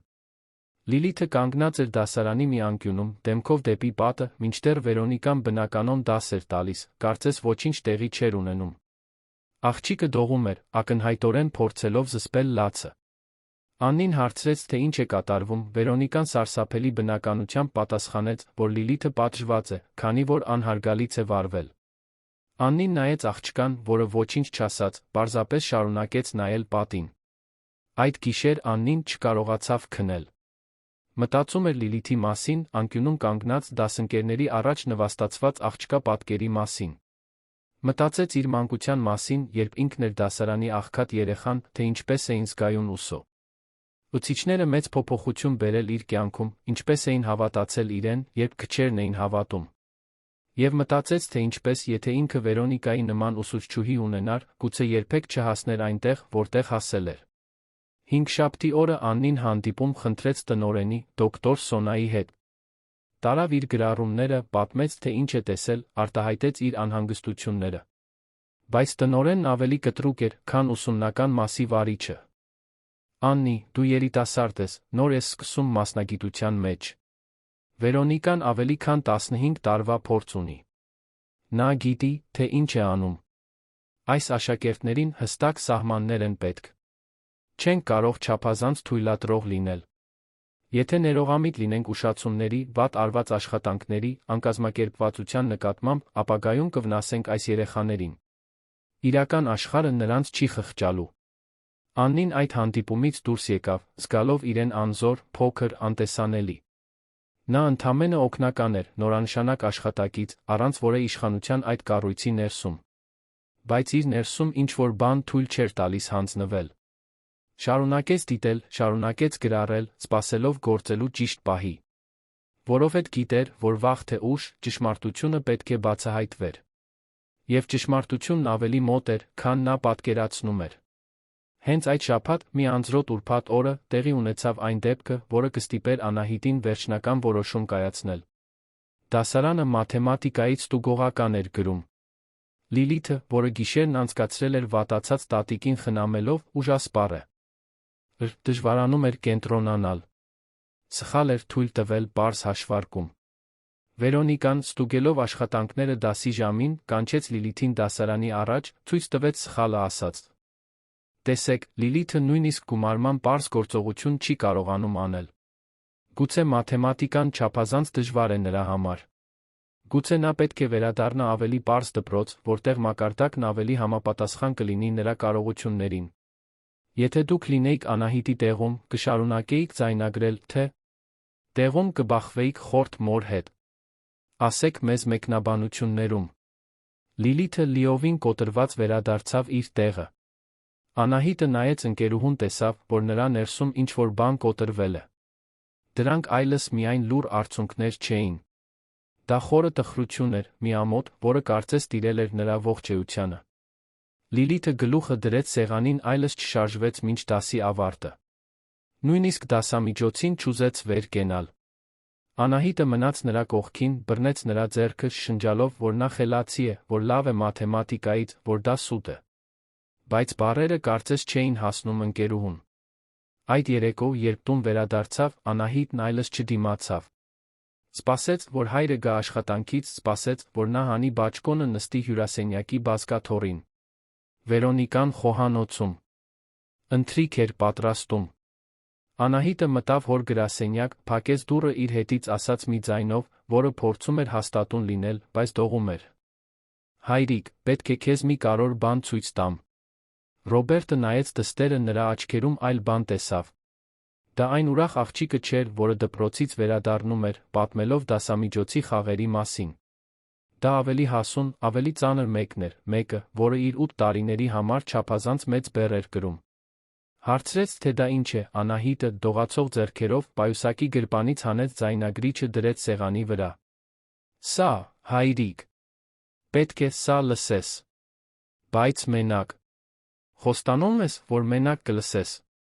Ռոբերտը վերցրեց սարքը, նայեց դստերը, շփոթության անհանգստության խառնուրդով խոստացավ։ Անահիտը դուրս եկավ գրասենյակից, թողնելով հորն այնտեղ, բռնած այդ փոքրիկ առարկան, որը պատրաստվում էր փլուզել այն ողջ իրականությունը, որը նա կառուցել էր վերջին ամիսներին։ Նա գնաց իր սենյակ, պառկեց անկողնում, սպասեց։ Չգիտեր, թե ինչ կլինի հետո, բայց գիտեր, որ այլս չի կարող լուռ մնալ։ Լիլիթն արժանի էր արդարության։ Այդ բոլոր երեխաներն արժանի էին արդարության։ Եվ հիմա ամեն ինչ կախված էր նրանից, թե արդյոք Ռոբերտը քաջություն կունենա լսելու։ Անահիտի։ Դուրս գալուց հետո Ռոբերտը մի քանի վայրկյան նայում էր ձայնագրիչին։ Առարկան այնքան անվնաս, այնքան փոքր էր թվում իր ձեռքում։ Դա նույն սարքն էր, որն ինքն օգտագործում էր կորպորատիվ հանդիպումների, կարևոր պայմանավորվածությունները, պայմանագրերի մանրամասները գրանցելու համար։ Երբեք չէր պատկերացնի, որ սեփական դուստրը կօգտագործի այն այսպիսի խորհրդավոր, այսքան հրատապ բանի համար։ Այն ձև, որով Անահիտը մտել էր գրասենյակ, նրա դեմքի լրջությունը, ձեռքերի դողը, այս ամենը նրան անհանգստացնում էր։ Նա նայեց դեպի դուռը, լսեց տան ձայները։ Վերոնիկան խոհանոցում, կաթսաների ձայնը, հոսող ջուրը, սովորական կենցաղային իրավիճակը։ Խորը շունչ քաշեց, սեղմեց նվագարկելու կոճակը։ Սկզբում լսեց միայն խառը ձայներ, պայուսակ քրքրելու ձայն, երեխաների հեռավոր ձայներ։ Հետո, պարզ ու անսխալական, Վերոնիկայի ձայնը բարի լույս մաղթելով դասարանին, խնդրելով, որ բոլորը բացեն տետրերը։ Սովորական դաս։ Ռոբերտը քիչ էր մնում անջատեր, կարծելով, թե գուցե Անահիտը պատահաբար է ձայնագրել, որ այնտեղ ոչ մի կարևոր բան չկա։ Բայց հետո սկսվեց։ Վերոնիկայի ձայնի տոնը փոխվեց, երբ նա դիմեց մեկին։ Լիլիթ, ինչու ես նորից այս ճմրթված համազգեստով։ Քանի՞։ Անգամ պետք է ասեմ, որ սա անընդունելի է։ Կարծում ես, սովորական տեղ ես։ Սա լուրջ դպրոց է։ Ռոբերտը ճակատը կիտեց։ Տոնը կոպիտ էր, անհամբեր, լիովին տարբեր այն քնքուշ Վերոնիկայից, որին ինքը ճանաչում էր։ Շարունակեց լսել։ Մի աղջկա փոքրիկ, վախեցած ձայնը, որը փորձում էր բացատրել ինչ-որ բան հիվանդ տատիկի մասին։ Եվ Վերոնիկան ընդհատում էր. Արդարացումներ չեմ ուզում։ Ուզում եմ, որ սովորես պատշաճ ներկայանալ։ Մյուսները կարողանում են, ինչու դու ոչ։ Ռոբերտը կրծքում աճող անհանգստություն զգաց։ Առաջ տվեց ձայնագրությունը։ Էլի դասեր, էլի մեկնաբանություններ։ Լիլիթ, նորից առանց տնայինի ես եկել։ Միշտ նույն բանը։ Գուցե այս կրթաթոշակը քեզ վրա վատնվում է։ Սառը, հաշվարկված, հազիվ քողարկված արամարանքով լի ձայն։ Ռոբերտը կանգնեցրեց ձայնագրությունը, ձեռքը տարավ դեմքին։ Դա չէր կարող լինել։ Վերոնիկան փորձառու մանկավարժ էր, մի կին, որն այնքան կրքով էր խոսում կրթության միջոցով կյանքեր փոխելու մասին։ Ինչպես կարող էր այդպես վարվել մի երեխայի հետ։ Շարունակեց լսել, այժմ արդեն ցավոտ ուշադրությամբ։ Ժամերով ձայնագրություն։ Օրերով դասեր։ Եվ դրանցից յուրաքանչյուրում նույն օրինաչափությունը։ Վերոնիկան քաղցր ու ուշադիր էր Անահիտի հարուստ ընտանիքների մյուս երեխաների հետ, բայց դաժան, հեգնական, նվաստացուցիչ Լիլիթի մյուս կրթաթոշակառու աշակերտների նկատմամբ։ Մեկնաբանություններ մաշված հագուստի, խառը մազերի, փչացած ավտոբուսների պատճառով ուշացումների, պարզ նյութերով արված աշխատանքների մասին, քանի որ դա այն ամենն էր, ինչ այդ երեխաներն ունեին։ Մի կոնկրետ պահ եղավ, որը ստիպեց Ռոբերտին փակել աչքերը, ուժգին սեղմելով դրանք։ Դա մաթեմատիկայի ստուգողականի տեսարանն էր։ Վերոնիկայի ձայնն ասում էր ամբողջ դասարանի առաջ. Տեսեք, Լիլիթը նույնիսկ գումարման պարզ գործողություն չի կարողանում անել։ Գուցե մաթեմատիկան չափազանց դժվար է նրա համար։ Գուցե նա պետք է վերադառնա ավելի պարզ դպրոց, որտեղ մակարդակն ավելի համապատասխան կլինի նրա կարողություններին։ Դրան հաջորդած անհարմար լռությունը։ Եվ հետո շատ ցածր, գրեթե աննկատելի, Անահիտի ձայնը, որը շշնջում էր մեկին. Մի լացիր, Լիլիթ։ Դու խելացի ես, մի հավատա նրա ասածին։ Ռոբերտն անջատեց ձայնագրիչը։ Ձեռքերը դողում էին։ Սրտխառնոց զգաց, որը բարձրանում էր կոկորդով։ Այն կինը, որը կիսում էր իր հետ անկողինը, որն ամեն առավոտ նախաճաշ էր պատրաստում, որը համբուրում էր նրա ճակատը քնելուց առաջ, որին նա ներկայացրել էր ընկերներին ու ընտանիքին որպես այն մարդ, որն օգնել էր իրեն վերսկսել կյանքը Մարինայի մահից հետո, այդ կինը բռնարար էր։ Նա նվաստացնում էր խոցելի երեխաների, օգտագործում էր իր իշխանությունը որպես ուսուցիչ, քայքայելու այն աղջիկների ու տղաների ինքնագնահատականը, որոնք արդեն իսկ գալիս էին այդքան դժվար պայմաններից։ Եվ ինքը, Ռոբերտը, ֆինանսավորել էր այդ ամենը։ Իր փողը գնացել էր այդ դպրոցին, այդ հիմնադրամին, կարիքավոր երեխաներին օգնելու խոստումով։ Եվ ի վերջո, ինչ էր կատարվում։ Այդ երեխաները հուզականորեն տանջվում էին, մինչդեռ ինքը հավատում էր, որ բարի գործ է անում։ Իրավիճակի դաժան հեգնանքը ուժգին հարվածեց նրան։ Նա այնքան էր հպարտացել բարերար լինելով, իր հարստությունն օգտագործելով հնարավորություններ ստեղծելու համար։ Բայց իրականում նա պարզապես միամիտ էր, մի հիմար, որը չէր տեսնում, թե ինչ է կատարվում իր քթի տակ։ Պետք էր մտածել։ Պետք էր որոշել, թե ինչ անել։ Նայեց ժամացույցին։ Արդեն երեկոյան 7-ն անց էր։ Վերոնիկան հայտնվեց գրասենյակի դռան մոտ, թեթակի թակելով։ Սիրելիս, ընթրիքը գրեթե պատրաստ է։ Գալիս ես։ Ռոբերտը նայեց նրան, ծանոթանալուց ի վեր առաջին անգամ, մի օտարի տեսավ այնտեղ։ Այն դեմքը, որն այնքան շատ էր համբուրել, այն աչքերը, որոնք այնքան անկեղծ էին թվում, այն բերանը, որն ամեն գիշեր սիրում եմ քեզ էր ասում։ Ով էր իրականում այդ կինը։ Կարողացավ պատասխան ձակերպել։ Հիմա կգամ, ուղղակի մի բան պետք է ավարտեմ։ Վերոնիկան ժպտաց փակեց դուռը։ Ռոբերտը ձայնագրիչը դրեց կողպված դարակում, փորձեց կարգի բերել մտքերը։ Չէր կարող հիմա բախվել Վերոնիկայի հետ, առանց ծրագիր ունենալու։ Օգնության կարիք ուներ, պետք էր հասկանալ, թե ինչի մասշտաբների հետ գործ ունի։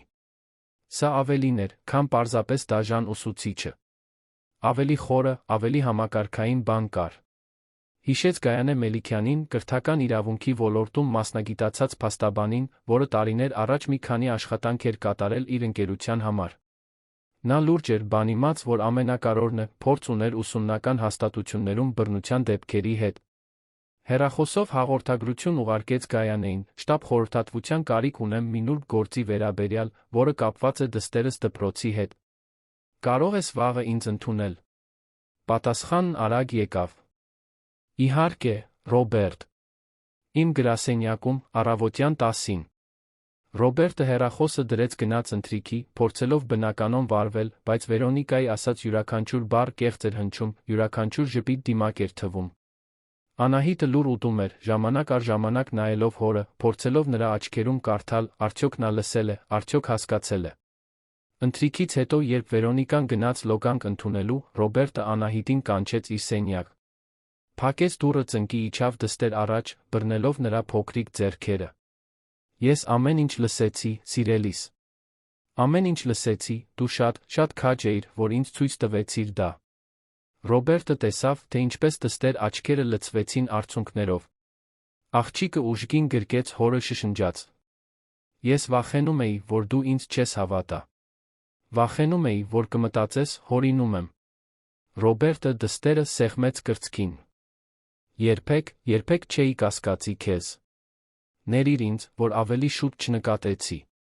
Ներիր, որ չլսեցի, երբ փորձում էիր ինձ պատմել։ Այդ գիշեր Ռոբերտը հազիվ կարողացավ քնել։ Պառկած Վերոնիկայի կողքին, որը հանգիստ քնած էր, նա նայում էր առաստաղին, մարսելով ամեն ինչ։ Մտածում էր Լիլիթի մասին, այն աղջկա, որին հազիվ էր ճանաչում, որը իր ֆինանսավորած նախագծի մասնակիցն էր։ Մտածում էր, թե քանի այլ երեխա է տառապում։ Մտածում էր, թե որքան միամիտ է եղել, թե ինչպես է հավատացել գեղեցիկ խոսքերին, առանց ստուգելու, թե ինչ է իրականում կատարվում։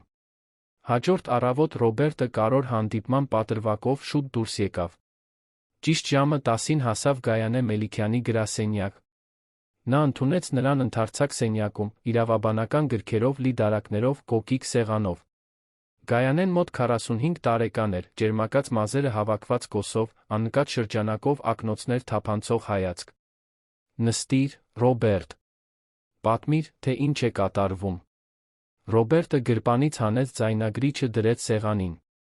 Սա լսելուց առաջ պետք է իմանաս համատեքստը։ Պատմեց ամեն ինչ։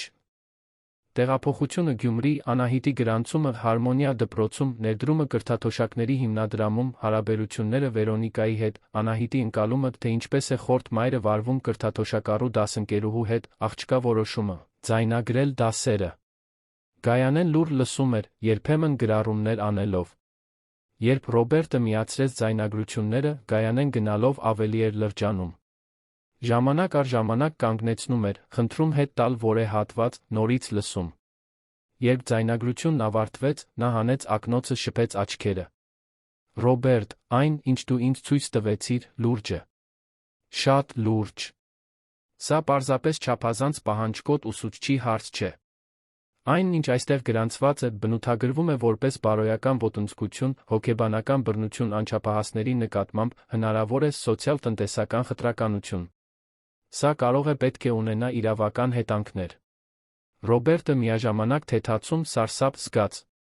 Թեթացում, որովհետև ինչ-որ մեկը հաստատում էր, որ դա իրական է, որ ինքը չի չափազանցնում։ Սարսափ, որովհետև հասկացավ, որ այն, ինչ սպասվում է, կործանարար կլինի։ Գայանեն շարունակեց։ Բացի այդ, նշաններ կան, որ սա մեկուսացված դեպք չէ։ Դու նշեցիր, որ կան այլ կրթաթոշակառու աշակերտներ, որոնց հետ նույն կերպ են վարվում։ Սա ինստիտուցիոնալ օրինաչափության մասին է խոսում։ Դպրոցը, տնօրինությունը, ուսումնական մասը, բոլորը կարող են ներգրավված լինել կամ ակտիվորեն, կամ անգործությամբ։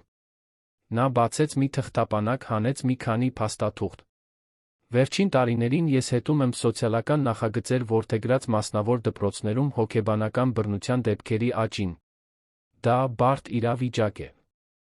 Հաստատությունը վաճառում է ներառականության սոցիալական պատասխանատվության իմիջ, բայց գործնականում կրթաթոշակառու աշակերտներին վերաբերվում է որպես երկրորդ կարգի քաղաքացիների։ Ուսուցիչներն ու աշխատակիցները վերարտադրում են դասակարգային նախապաշարմունքներ, հաճախ քողարկված ձով, ստեղծելով թշնամական միջավայր այդ երեխաների համար։ Ռոբերտը դժվարությամբ յուրացրեց այդ խոսքերը։ Եվ ինչ անեմ հիմա։ Գայանեն մի պահ մտածեց։ Առաջինը, մեզ ավելի շատ ապացույցներ են պետք։ Այս ձայնագրությունները հիանալի սկիզբ են, բայց մեզ անհրաժեշտ է լրացուցիչ փաստաթղթավորում, դպրոցական զեկույցներ, ուսուցիչների տնօրինության մեջ հաղորդակցություն, այլ աշխատակիցների վկայություններ, եթե հնարավոր է։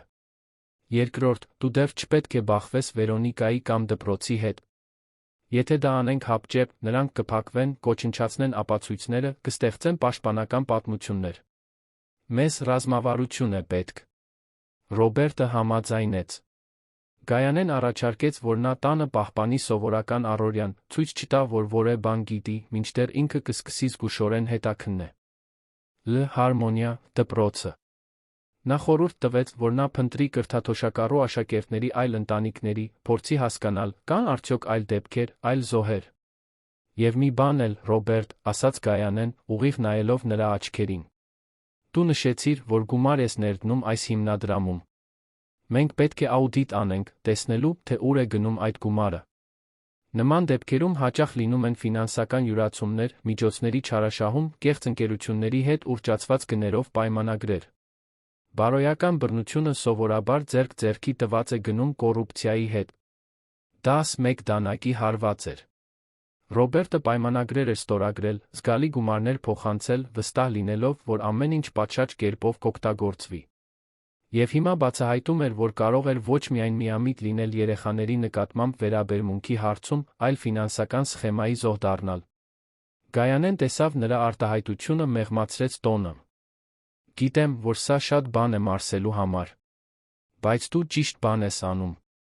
Շատ ծնողներ, նման բան բացահայտելով, նախընտրում են ծածնել, թե չեն տեսել, պաշտպանել սեփական իմիջը, խուսափել սկանդալներից։ Դու ընտրում ես պաշտպանել այս երեխաներին։ Դա հազվադեպ է կարևոր։ Ռոբերտը Գայանեի գրասենյակից դուրս եկավ ծանր գլխով, բայց ծրագրով։ Վերադարձավ տուն, գտավ Անահիտին, որը հյուրասենյակում մուլտֆիլմեր էր դիտում։ Վերոնիկան դուրս էր եկել դպրոցում հանդիպման։ Նա նստեց դստեր կողքին, ասաց. Մենք սա կլուծենք, սիրելիս։ Խոստանում եմ քեզ, որ կպաշտպանենք Լիլիթին, մյուս բոլոր երեխաներին։ Բայց դա մի փոքր ժամանակ կպահանջի, դու պետք է համբերատար ու քաջ լինես, լավ։ Անահիտը նայեց հորը, լրջորեն գլխով արեց։ Այդ 8 տարեկան աղջկա ուսերի բեռը հսկայական էր, բայց նա պատրաստ էր կրել այն, եթե դա նշանակում էր արդարություն իր ընկերուհու համար։ Հաջորդ օրերին Ռոբերտը սկսեց զգուշորեն գործել։ Գայանեն նշել էր վստահելի դատական հաշվապահի, Արմեն Պետրոսյանի անունը, որը սկսեց վերլուծել կրթաթոշակների հիմնադրամի բոլոր ֆինանսական փաստաթղթերը։ Ռոբերտը տրամադրեց պայմանագրեր, փոխանցումների անդորրագրեր, զեկույցներ, որոնք դպրոցն ուղարկում էր միջոցների օգտագործման մասին։ Արմենն արագ աշխատեց, մեկ շաբաթից էլ քիչ ժամանակում վերադարձավ անհանգստացնող բացահայտումներով։ Գայանեի գրասենյակում կայացած հանդիպմանը Արմենը ներկայացրեց իր եզրակացությունները։ Ռոբերտ, վերջին 8 ամիսներին հիմնադրամում ներդրած 2 միլիոն դրամից միայն մոտ 40%-ն է փաստացի հասել աշակերտներին, կրթաթոշակների, դպրոցական պարագաների համազգեստի տեսքով։ Մնացածը գնացել է ուռճացված վարչական ծախսերի, խորհրդատվական ընկերություններին վճարումների, որոնք կեղծ են թվում, դպրոցի այն հատվածների վերանորոգման, որոնք չեն օգտագործվում կրթաթոշակառուների կողմից, ուռճացված գներով սարքավորումների գնման։ Ռոբերտը զգաց, թե ինչպես է զայրույթը եռում։ Նրանից գողացել էին։ Օգտագործել էին իր փողը, օգնելու իր անկեղծ ցանկությունը, հարստանալու խոցելի երեխաների հաշվին։ Գայանեն լրացրեց։ Եվ ավելին կա։ Տեղեկություն եմ ստացել դպրոցի ներսի աղբյուրից։ Մի աշխատակցուհի, որը պատրաստ է մեզ հետ խոսել, բայց վախենում է կորցնել աշխատանքը։ Նա կարող է արժեքավոր տեղեկություններ ունենալ, թե ինչպես է հաստատությունը գործում։ Աշխատակցուհին Աննին էր։ Գայանեն նրա կոնտակտը ստացել էր կրթության ոլորտի մասնագետների ցանցի միջոցով, որոնք կիսում էին դպրոցներում բռնության վերաբերյալ մտահոգությունները։ Աննին համաձայնեց հանդիպել Ռոբերտի Գայանեի հետ դպրոցից հեռու մի սրճարանում, շաբաթ առավոտյան։ Երբ եկավ, ակնհայտորեն նյարդային էր, նայում էր կողքերը, վախենալով ճանաչվելուց։ Ռոբերտն ու Գայանեն հանգստացրին նրան, հավաստիացրին, որ այդ խոսակցությունը գաղտնի կլինի։ Աննին սկսեց խոսել, կարծես մի ամբարտակ պայթեց։ Պատմեց այն ամենի մասին, ինչ նկատել էր վերջին ամիսներին։ Կրթաթոշակառու աշակերտների նկատմամբ տարբերակված վերաբերմունքը ոչ միայն Վերոնիկայի, այլ մյուս ուսուցիչների կողմից, թե ինչպես էր ուսումնական մասը անտեսում բողոքները, մի սենյակի գոյությունը, որը պաշտոնապես կոչվում էր հուզական կարգավորման տարածք, բայց գործնականում օգտագործվում էր խնդրահարույց համարվող երեխաներին մեկուսացնելու համար, հատկապես կրթաթոշակառուներին։ Նա պայուսակից հանեց մի տետր տվեց Ռոբերտին։ Այստեղ իմ գրառումներն են։ Ամսաթվեր, ժամեր, իրավիճակների նկարագրություններ, որոնց ականատես եմ եղել։ Փորձել եմ սա ներկայացնել տնօրինությանը, բայց ինձ լռեցրել են։ Ասացին, որ ես նոր եմ մասնագիտության մեջ, որ չեմ հասկանում դպրոցի մանկավարժական մեթոդները, որ չափազանց զգայուն եմ։ Բայց ես գիտեմ, թե ինչ եմ տեսել։ Եվ գիտեմ, որ դա սխալ է։ Գայանեն թերթեց տետրը։ Աննիի գրառումները մանրամասն էին, ճշգրիտ։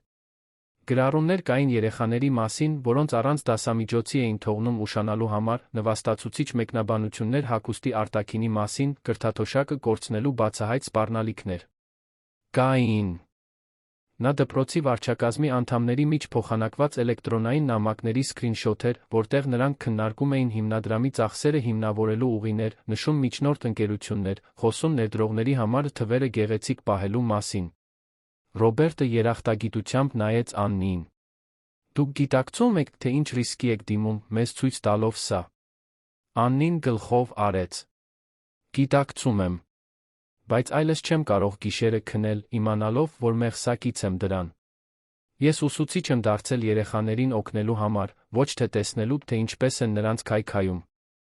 Եթե կորցնեմ աշխատանքս, թող այդպես լինի։ Բայց այլս չեմ կարող լուռ մնալ։ Գայանեն հավաստիացրեց Աննիին, որ ամեն ինչ կանեն նրան իրավականորեն պաշտպանելու համար, որ նա կհամարվի բարեխիղճ ազդարար, որ կան օրենքներ, որոնք պաշտպանում են նրան վրեժխնդրությունից։ Նա բացատրեց, որ նրա տրամադրած նյութը, զուգակցված Անահիտի ձայնագրությունների ֆինանսական աուդիտի հետ, կազմում է ապացույցների ամուր փաթեթ։ Մենք պատրաստ ենք գործել, ասաց Գայանեն։ Բայց պետք է դա անենք ռազմավարա։ Կան ճանապարհով։ Ես դիմում կներկայացնեմ դատախազություն, պահանջելով դպրոցի ամբողջական հետաքննություն։ Նա կդիմենք կրթության նախարարություն խնամակալության հոգաբարձության մարմին։ Սա կդառնա հանրային գործ, Ռոբերտ։ Դու պատրաստ ես դրան։ Ռոբերտը մտածեց Անահիտի, Լիլիթի, այն բոլոր երեխաների մասին, որոնք արթնանում էին դպրոց գնալու վախով, որոնք տուն էին վերադառնում քայքայված ինքնագնահատականով։ Մտածեց Մարինայի մասին, թե ինչպես նա կկոտրվեր, եթե իմանար, որ ամուսինը մեղսակից է եղել, թեկուզ ակամա, այդ տեսակի բռնությանը։ Պատրաստ եմ, ասաց նա։ Արեք այն, ինչ անհրաժեշտ է։ Այդ գիշեր Ռոբերտը վերադարձավ տուն, գտավ Վերոնիկային, որը ընթրիք էր պատրաստում, մեղմ երգ մրմնջալով։ Նա ժպտաց, երբ տեսավ նրան, եկավ ողջույնի համբույր տալու։ Ռոբերտը մեխանիկորեն պատասխանեց, զգալով մի զզվանք, որը պետք է թաքցներ։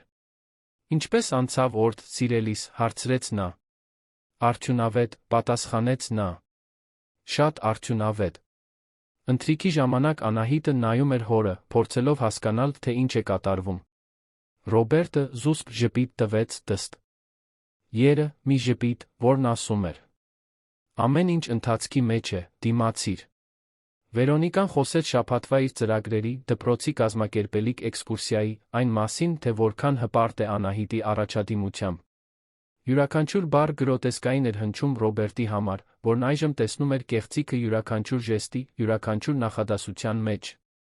Անահիտի քնելուց հետո Վերոնիկան գրկեց Ռոբերտին բազմոցին ասաց. Վերջերս տարօրինակ ես։ Ամեն ինչ կարգին է։ Նա ստեց։ Ուղղակի աշխատանքային սթրես է։ Նա համբուրեց նրա պարանոցը։ Դու չափազանց շատ ես աշխատում։ Պետք է հանգստանաս։ Ռոբերտը զզվանքի սարսուռ զգաց, բայց զսպեց իրեն։ Շուտով, շատ շուտով, այդ խեղկատակությունը կավարտվեր։ Եվ երբ ավարտվեր, Վերոնիկան այդ դաժան համակարգի բոլոր պատասխանատուները կպատասխանեին իրենց արածի համար։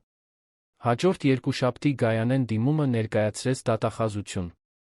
Փաստաթուղթն ավելի քան 50 էջ էր, որտեղ մանրամասն նկարագրվում էին բոլոր բռնությունները, կցվում էին վերծանված ձայնագրությունները, ֆինանսական հաշվետվությունները, Աննիի գրառումները, վկայություններ, որոնք Ռոբերտը կարողացել էր հավաքել կրթաթոշակառու աշակերտների երկու այլ ընտանիքներից, որոնք նույնպես նկատել էին անպատշաճ վերաբերմունք։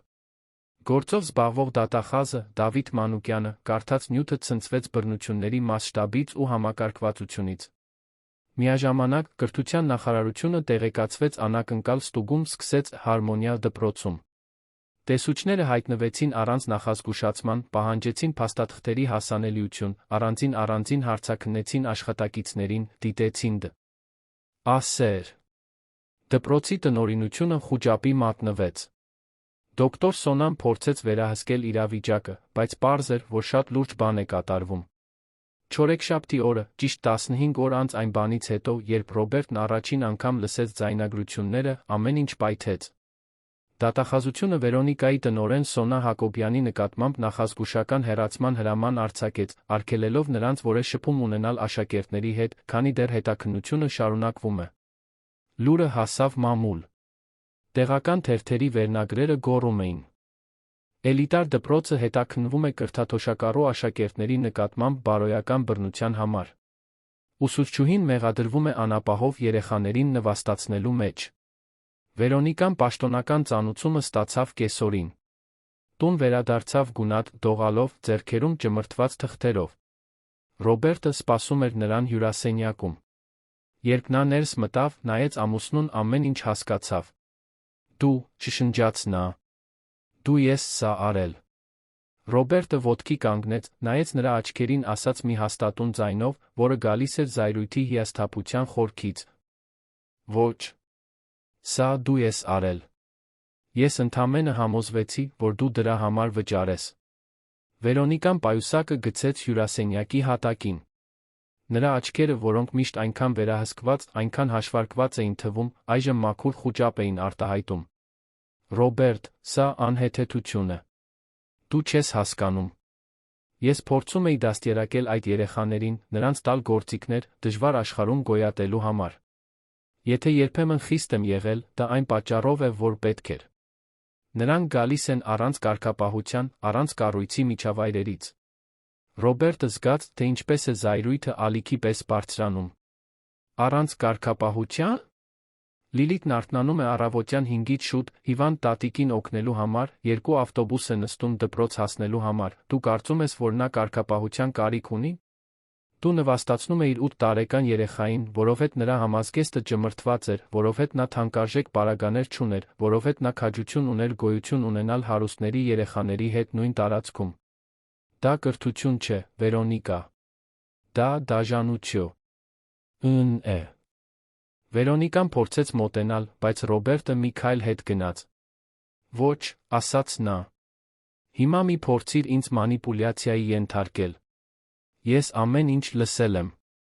Յուրաքանչյուր թունավոր խոսք, յուրաքանչյուր նվաստացում, յուրաքանչյուր սպառնալիք։ Մեր դուստրը 8 տարեկան երեխան ստիպված է եղել ձայնագրիչ թաքցնել պայուսակում, որովհետև գիտեր, որ ոչ ոք իրեն չի հավատա, եթե պատմի։ Դու այնպիսի վախի մթնոլորտ ես ստեղծել, որ նույնիսկ Անահիտն է վախեցել ինձ հետ խոսելուց։ Արցունքները սկսեցին հոսել Վերոնիկայի դեմքով, բայց Ռոբերտը խղճահարություն չզգաց։ Դրանք բռնված մարդու արցունքներ էին, ոչ թե զղջացողի։ Դու պետք է այսօր հեռանաս այս տնից, ասաց նա։ Ես արդեն հավաքել եմ քո իրերը։ Դրանք հյուրասենյակում են։ Կարող ես վաղը առավոտյան ամեն ինչ տանել, բայց այսօր դու կգնաս հյուրանոց։ Չեմ ուզում, որ իմ դստեր հետ նույն հարկի տակ քնես։ Վերոնիկան դեռ փորձեց վիճել, ասել, որ ամեն ինչ թյուրիմացություն է, որ կարող է բացատրել, որ նա ազդեցության տակ է մարդկանց, որոնք չեն հասկանում համատեքստը։ Բայց Ռոբերտն այլևս ոչինչ չլսեց։ Վերց։ Լեց հեռախոսը տաքսի կանչեց։ 15 րոպե անց Վերոնիկան դուրս եկավ դռնից մի փոքր ճամպրուկով, վերջին հայացքը նետելով այն տան վրա, որը գրեթե 1 տարի իրենն էր եղել։ Դուռը փակվեց նրա հետից, Ռոբերտը զգաց, կարծես մի հսկայական բեռ հանվեց միջավայրից։ Բարձրացավ Անահիտի սենյակ։ Աղջիկն արթուն էր, նստած անկողնում, գրկելով փափուկ արջուկը։ Նա լսեց, հայրիկ։ Ամեն ինչ լսեց։ Ռոբերտը նստեց նրա կողքին, գրկեց դստերը։ Լսեցի, սիրելիս։ Եվ Վերոնիկան գնաց։ Այլս այստեղ չի ապրի, այլս քո ուսուցչուհին չի լինի, այլս ոչ ոքի վնաս չի տա։ Անահիտը սկսեց լաց լինել, բայց դրանք թեթացման արդյունքներ էին, ամիսներ շարունակ կրած լարվածությունից ազատվելու արդյունքներ։ Ճիշտ բան արեցի, հայրիկ։ Ճիշտ արեցի, որ ձայնագրեցի։ Ռոբերտը համբուրեց դստեր ճակատը։ Դու արեցիր ամենաճիշտ ամենաքաջ բանը, որը որը մեկը կարող էր անել։ Դու փրկեցիր քո ընկերուհուն շատ այլ երեխաների։ Ես այնքան հպարտ եմ քեզնով, որ նույնիսկ չեմ կարող բառերով արտահայտել։ Հաջորդ օրերին գործը հսկայական մասշտաբներ ստացավ։ Դատախազության հետաքննություն։ Մնը խորացավ, ավելի շատ ապացույցներ ի հայտ եկան։ Հարմոնիա դպրոցի այլ ուսուցիչներ հեռացվեցին։ Ֆինանսական աուդիտը բացահայտեց, որ ոչ թե 2 միլիոն դրամ, այլ 3 տարվա ընթացքում գրեթե 5 միլիոն էր յուրացվել կամ չարաշահվել։ Տնօրեն Սոնա Հակոբյանը կեղծ ընկերությունների ցանց ուներ, որոնք վճարումներ էին ստանում երբեք չմատուցված ծառայությունների համար։ Վերոնիկան գաղտնի պարգավճարներ էր ստանում յուրաքանչյուր կրթաթոշակառու աշակերտի համար, որը հեռանում էր կամ հեռացվում, քանի որ դա հիմնադրամի միջոցներն ազատում էր այլ նպատակների համար։ Խնամակալության հոգաբարձության մարմինը լսեց մի շարք աշակերտների, այդ թվում Լիլիթին։ Աղջիկը սկզբում վախեցած ընդունվեց մասնագիտացված հոգեբանների կողմից, որոնք օգնեցին նրան խոսել իր ապրածի մասին։ Նա պատմեց այն անգամների մասին, երբ առանց ուտելիքի էր մնացել, քանի որ արգելվել էր դասամիջոցի գնալ, այն օրերի մասին, երբ լաց լինելով տուն էր վերադարձել, որովհետև նվաստացվել էր դասընկերների առաջ կրթաթոշակը կորցնելու մշտական վախի մասին, որը նրա միակ հնարավորությունն էր ավելի լավ կրթություն ստանալու համար։ Կրթաթոշակառու աշակերտների 6 այլ ընտանիքներ միացան բողոքին։ Յուրաքանչյուրը պատմում էր նմանատիպ պատմություններ։ Երեխաներ, որոնց վերաբերվում էին որպես երկրորդ կարգի քաղաքացիների, օգտագործում էին որպես բացասական օրինակ, պատժում այն բաների համար, որոնք վճարովի աշակերտներն անում էին առանց հետանքների։ 9 տարեկան մի տղա պատմեց, որ իրեն 2 ժամով փակել էին այդ հուզական կարգավորման սենյակում, որովհետև բողոքել էր, որ սոված է։ 7 տարեկան մի աղջիկ ասաց, որ ուսուցչուհին ասել է, թե նրանից վատ հոտ է գալիս, որ պետք է լողանա դպրոց գալուց առաջ, նվաստացնելով նրան ամբողջ դասարանի առաջ։ Դատախազությունը ամուր գործ կառուցեց։ Բացի վատ վերաբերմունքի հոգեբանական բռնության քրեական մեղադրանքներից, կար նա դրամական միջոցների յուրացման կազմակերպված հանցավոր խմբի խարդախության գործընթաց։ Դպրոցը փորձեց պաշտպանվել, թանկարժեք փաստաբաններ վարձեց, փորձեց անվավեր ճանաչել ապացույցները, պնդելով, որ ձայնագրություններն անօրինական են։ Բայց Գայանեն հերքեց յուրաքանչյուր փաստարկ։ Ձայնագրություններն արվել էին մի երեխայի կողմից, ի պաշտպանություն մեկ այլ երեխայի, մի միջավայրում, որը պետք է անվտանգ լիներ, բայց դարձել էր համակարգը։ Ին բռնության թատերաբեմ։ Ցանկացած դատավոր, որն ունենար նվազագույն զգայունություն, կհասկանար, որ այդ ապացույցը ոչ միայն վավերական է, այլ էական։ Գործը դատարան հասավ 6 ամիս անց։ Դատարանի դահլիճը լեփ-լեցուն էր։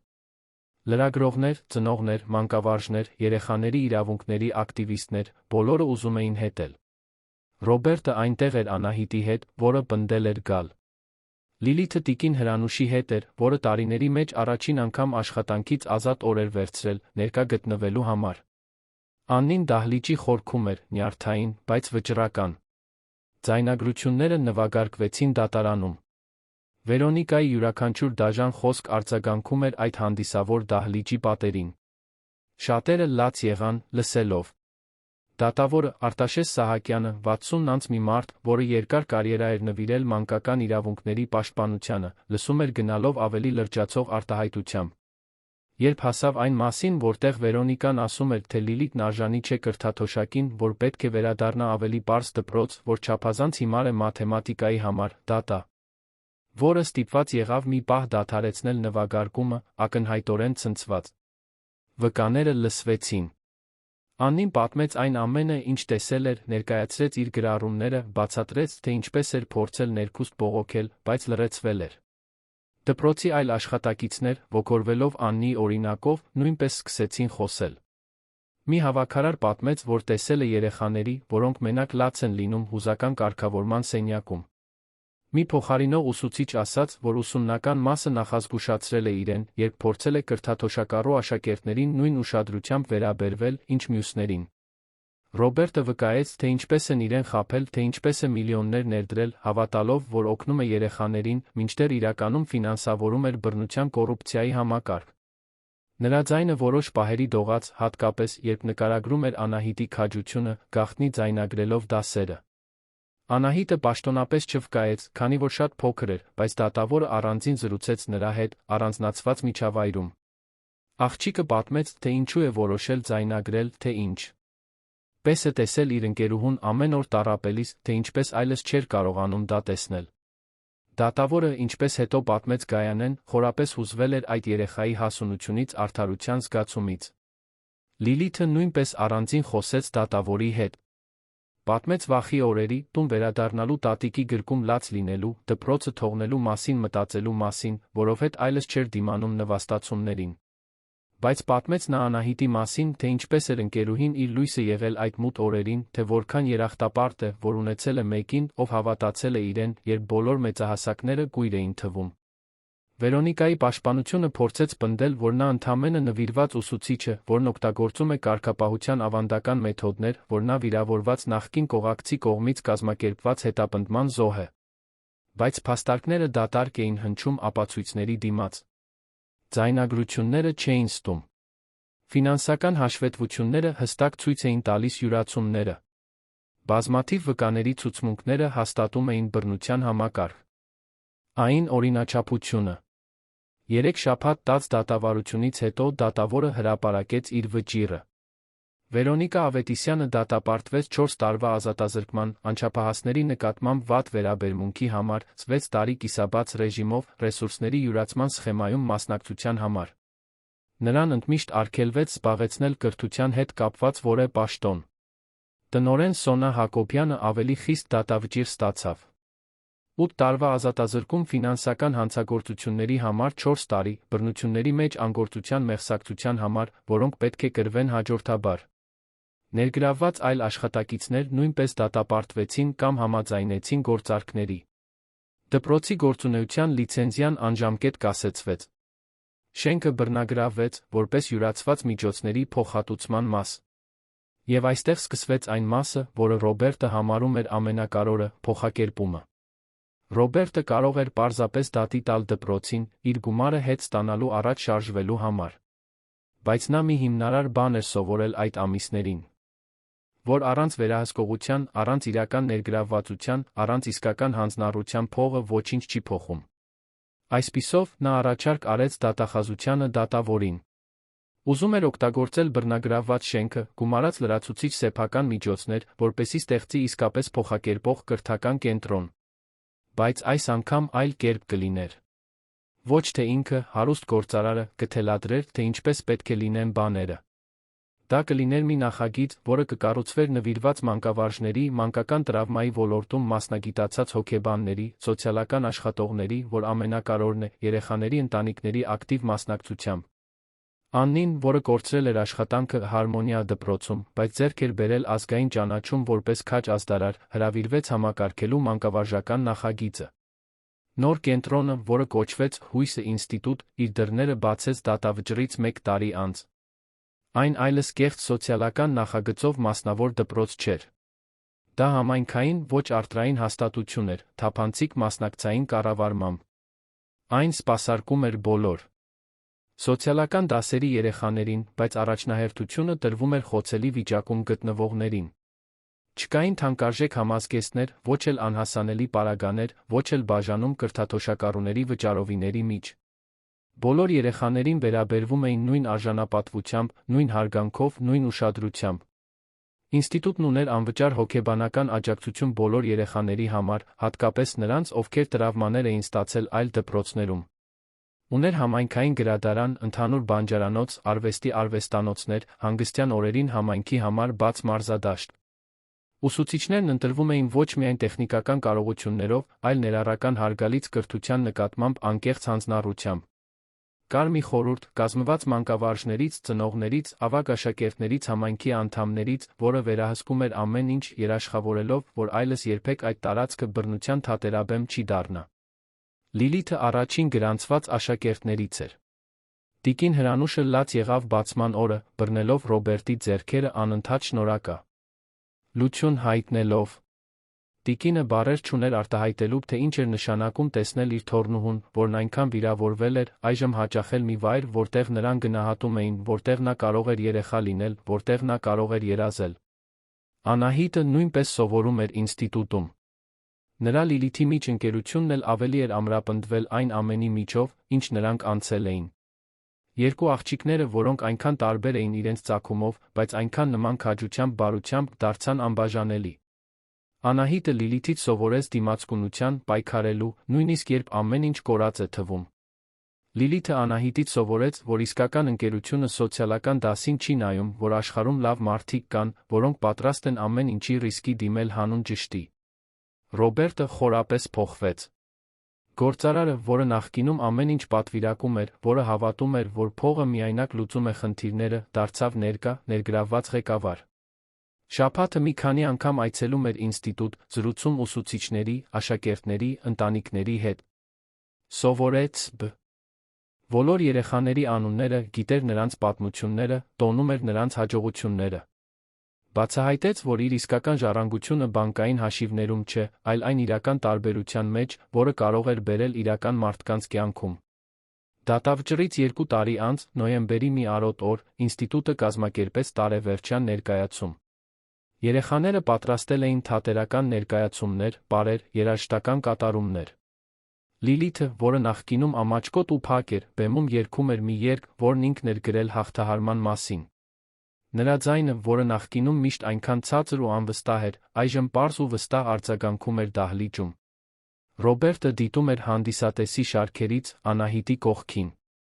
Նայեց դստերը, որը խանդավառությամբ ծափահարում էր ընկերուհուն, զգաց, թե ինչպես է սիրտը սեղմվում հպարտությունից։ Այդ 8 տարեկան աղջիկն ունեցել էր այն քաջությունը, որը շատ մեծահասակներ չունեն։ Տեսել էր անարդարություն որոշել գործել, իմանալով, որ դա կարող է շատ բան արժենալ։ Եվ նրա շնորհիվ տասնյակ երեխաներ այժմ այլ ապագա ունեին։ Ներկայացումից հետո Լիլիթը վազեց գրկելու Անահիտին Ռոբերտին։ Տիկին Հրանուշը գալիս էր հետից, ժպտալով։ Տատիկը ավելի լավ աշխատանք էր գտել, պաշտոնական գրանցմամբ իրավունքներով, այն բանից հետո, երբ ինստիտուտի մայրերից մեկը, որը մաքրման ընկերության սեփականատեր էր, իմացել էր նրա պատմությունը, նրան աշխատանքի էր ընդունել արժանապատիվ պայմաններով։ Տիկին Հրանուշի Լիլիթի կյանքը դեռ հեշտ չէր, բայց անհամեմատ ավելի լավ էր, քան նախկինում։ Աննին մոտեցավ խմբին, բանակը ձեռքին։ Մի նորություն ունեմ, ասաց նա, ժպտալով։ Կրթության նախարարությունը կապվել է մեզ հետ։ Ուզում են օգտագործել մեր ինստիտուտի մոդելը որպես օրինակ դպրոցներում բռնության դեմ պայքարի ազգային քաղաքականության համար։ Հաջորդ ամիս Երանում ներկայացում ենք անելու։ Ռոբերտը խորը հուզմունք զգաց։ Այն, ինչ սկսվել էր մի աղջկա կողմից պայուսակում ձայնագրիչ թաքցնելով, վերածվում էր շատ ավելի մեծ բանի, մի բանի, որը կարող էր պաշտպանել երեխաներին ողջ երկրում։ Այդ գիշեր, տանը, Ռոբերտը Անահիտին քնեցրեց։ Մինչ ուղում էր դստեր վերմակը, նա ասաց. Հայրիկ, կարծում ես, մայրիկը կհպարտանար ինձնով։ Ռոբերտը զգաց, թե ինչպես են աչքերն այրվում։ Մայրդ ավելին կաներ, քան կհպարտանար, սիրելիս։ Նա քեզ սովորեցրել է բարի լինել, պաշտպանել նրան, ով կարիքի մեջ է, երբեք լուրջ չմնալ անարդարության դեմ։ Դու պատվով կրեցիր նրա տված յուրաքանչյուր դասը։ Անահիտը ժպտաց փակեց աչքերը, վերջապես խաղաղության մեջ իր ապրածի հետ։ Ռոբերտն իջավ հյուրասենյակ, իրեն սուրճ լցրեց, նայում էր պատուհանից դեպի այգի։ Մտածում էր, թե ինչպես է կյանքն անսպասելի շրջադարձեր կատարել։ Կորցրել էր Մարինային, սխալվել էր Վերոնիկայի հարցում, քիչ էր մնում մեղսակից դառնար մի դաժան համակարգի։ Բայց այնքան ցավի ու հիասթափության մեջ նա մի թանկարժեք բան էր բացահայտել։ Որ իսկական քավությունը գալիս է սխալները ճանաչելուց, դրանք ուղղելու համար ակտիվորեն աշխատելուց։ Հույսը ինստիտուտը չէր ջնջում այն տառապանքը, որ Լիլիթը մյուս երեխաներն անցել էին։ Ոչինչ չէր կարող ջնջել։ Բայց այն առաջարկում էր նույնքան կարևոր մի բան. վստահություն, որ նրանց ցավերն իզուր չեն եղել, որ դրանք ծառայել են մի լավ բան ստեղծելուն, մի բան, որը կպաշտպանի այլ երեխաներին նույնի միջով անցնելուց։ Դատավճռից 5 տարի անց Լիլիթը 13 տարեկան էր, 8-րդ դասարանում էր։ Նա պերճախոս, ինքնավստահ դեռահաս էր, գերազանց գնահատականներով։ Բացահայտել էր իրավունքի հոգեբանության նկատմամբ սերը, երազում էր դառնալ երեխաների պաշտպանության ոլորտում մասնագիտացած փաստաբան։ Ուզում էր լինել ուրիշների համար այն, ինչ Անահիտն ու Ռոբերտը եղել էին իր համար։ Մի ձայն, որը հավատում է, որը պայքարում է, որը չի հանձնվում։ Անահիտը, նույնպես 13 տարեկան, զարգացրել էր հաղորդակցման տաղանդ։ Մասնակցում էր բուլինգի դպրոցական բռնության մասին դասախոսությունների, պատմում էր իր պատմությունը մանկավարժների ծնողների լսարաններին, միշտ շեշտելով, որ երեխաները կարող են պետք է բարձրաձայնեն, երբ անարդարություն են տեսնում։ Նրա երազանքն էր ուսումնասիրել հետաքննական լրագրություն, օգտագործել հաղորդակցությունը որպես սոցիալական արդարության գործիք։ Երկու ընկերուհիները շարունակում էին անբաժանելի լինել։ Միասին էին սովորում, միասին երազում, պլանավորում, թե ինչպես աշխարհն ավելի լավ վայր դարձնեն։ Նրանք կենդանի ապացույցն էին, որ իսկական ընկերությունը գերազանցում է ցանկացած արգելք, որ քաջությունը կարող է ծնվել ամենաանսպասելի սրտերում։ Ռոբերտը, այժմ 49 տարեկան, դարձել էր երեխաների իրավունքների կրթական հաստատություններում թափանցիկության ոլորտի ճանաչված ակտիվիստ։ Դասախոսություններ էր կարդում ողջ երկրում, օգնում այլ ընտանիքների, որոնք բռնություններ էին բացահայտում դպրոցներում, ֆինանսավորում հույսը ինստիտուտի նման նախագծեր այլ քաղաքներում։ Գտել էր մի նպատակ, որը շատ ավելին էր, քան շահույթներն ու ֆինանսական հաշվեկշիռները։ Վերոնիկան իր պատիժը կրում էր կիսաբաց ռեժիմի քրեակատարողական հիմնարկում։ Մասնակցել էր վերասոցիալականացման ծրագրերի, թերապիայի, ըստ տեղեկությունների, վերջապես առերեսվել սեփական դաժանությանը։ Տարիներ անց Ռոբերտին ուղարկած նամակում նա ներողություն էր խնդրել իր պատճառած տառապանքի համար, ընդունել, որ առաջնորդվել է խորը նախապաշարմունքներով, որոնք երբեք չէր կասկածի տակ դրել։ Ներում չէր ակնկալում, պարզապես ուզում էր, որ նա իմանա, որ փոխվել է։ Ռոբերտը երբեք չպատասխանեց նամակին, բայց պահեց այն։ Ոչ թե որպես ներում, այլ որպես հիշեցում, որ նույնիսկ շատ վնաս պատճառող մարդիկ կարող են ի վերջո տեսնել իրենց սխալները։ Շաբաթ օրը, այն առաջին գաղտնի ձայնագրությունից 10 տարի անց, Ռոբերտն ու Անահիտն այցելեցին Մարինայի գերեզմանին։ Թարմ ծաղիկներ տարան, խնամքով կարգի բերեցին տարածքը։ Անահիտը, այժմ 18 տարեկան երիտասարդ աղջիկ, որը պատրաստվում էր համալսարան ընդունվել, ծնկի իջավ ցածրաձայն ասաց. «Մամ, կարծում եմ, դու կհպարտանայիր, թե ինչպես ամեն ինչ լուծվեց։ Հայրիկս ու ես սովորեցինք, որ սիրելը նա պայքարելն է ճիշտի համար, նույնիսկ երբ դժվար է։ Հուսով եմ, դու խաղաղության մեջ ես»։ Ռոբերտը ձեռքը դրեց դստեր ուսին։ Մարինան կհպարտանար ոչ միայն արդյունքով, այլ ճանապարհով։ Դու պատվեցիր նրա հիշատակը քո կատարած յուրաքանչյուր ընտրությամբ, Անի։ Ամեն օր, երբ դու ընտրեցիր քաջությունը լռության փոխարեն, արդարությունը հարմարավետության փոխարեն։ Անահիտը նայեց հորը ժպտաց։ Մենք պատվեցինք, հայրիկ։ Միասին։ Եվ այսպես պատմությունը, որը սկսվեց ցավով, կորստով բռնությամբ, ավարտվեց փոխակերպմամբ, հույսով արդարությամբ։ Որովհետև ի վերջո, ինչպես Ռոբերտը սովորեց ցավոտ, բայց վերջնական կերպով, իրական ժառանգությունը, որ մենք թողնում ենք, ոչ թե մեր կուտակած գումարի կամ զբաղեցրած դիրքի մեջ է։ Այն կյանքերի մեջ է, որոնց մենք դիպչում ենք, այն անարդարությունների, որոնց դեմ պայքարում ենք, այն քաջության մեջ, որն ունենում ենք լսելու ամենախոցելի ձայները գործելու, ի պաշտպանություն նրանց։ Լիլիթը, Նահիտը, Ռոբերտը, Աննին, տիկին Հրանուշը, նրանցից յուրաքանչյուրը սովորեց, որ արդարությունը երկնքից իջնող բան չէ։ Այն կառուցվում է օրեցօր, սովորական մարդկանց կողմից, որոնք հրաժարվում են ծածնել, թե չեն տեսնում ուրիշի տառապանքը։ Այն սնվում է մի երեխայի քաջությամբ, որը ձայնագրի չէ թաքցնում պայուսակում, որովհետև հավատում է, որ իր ընկերուհին արժանի է արժանապատվության։ Այն պահպանվում է մի հոր վճռականությամբ, որն ընտրում է ճշմարտությունը հարմարավետության փոխարեն։ Այն ամրապնդվում է մի աշխատակցուհու խիզախությամբ, որը ռիսկի է դիմում իր աշխատանքով, ճիշտն անելու համար։ Եվ ի վերջո, հենց այս անհատական փոքր քաջությունների ցանցն է, որը փոխում է աշխարհը, միանգամից մեկ գործողությամբ, միանգամից մեկ երեխայով, միանգամից մեկ վերացված անարդարությամբ։ Որովհետև եթե կա մի բան, որ այս պատմությունը սովորեցնում է, դա այն է, որ ոչ ոք չափազանց փոքր կամ չափազանց թույլ չէ տարբերություն բերելու համար։ Պարզապես պետք է քաջություն ունենալ սեղմելու ձայնագրման կոճակը, երբ բոլորը նախընտրում են լռությունը։ Սիրելի ունկնդիրներ, հուսով ենք, որ Ռոբերտի, Անահիտի, Լիլիթի պատմությունը խորապես հուզեց ձեր սրտերը։ Եթե դուք հուզվեցիք այս աղջկա քաջությունից, որը չլռեց անարդարության դեմ, սեղմեք հավանելու կոճակը հենց հիմա։ Բաժանորդագրվեք մեր ալիքին, ստանալու ավելի շատ պատմություններ, որոնք բացահայտում են մարդկային հոգու ամենաիսկական քաջ կողմը։ Եվ ասեք մեզ մեկնաբանություններում. երբ է ականատես եղել եք որևէ անարդար իրավիճակի, որը ձեզ վրա տպավորություն է թողել։ Ինչ եք արել այդ կապակցությամբ։ Ձեր պատմությունը կարող է ոգեշնչել այլ մարդկանց նույնպես գործելու։ Ամեն օր մենք ներկայացնում ենք այսպիսի լարված պատմություններ, որոնք ցույց են տալիս, թե ինչպես մեկ մարդու քաջությունը կարող է փոխել շատերի կյանքը։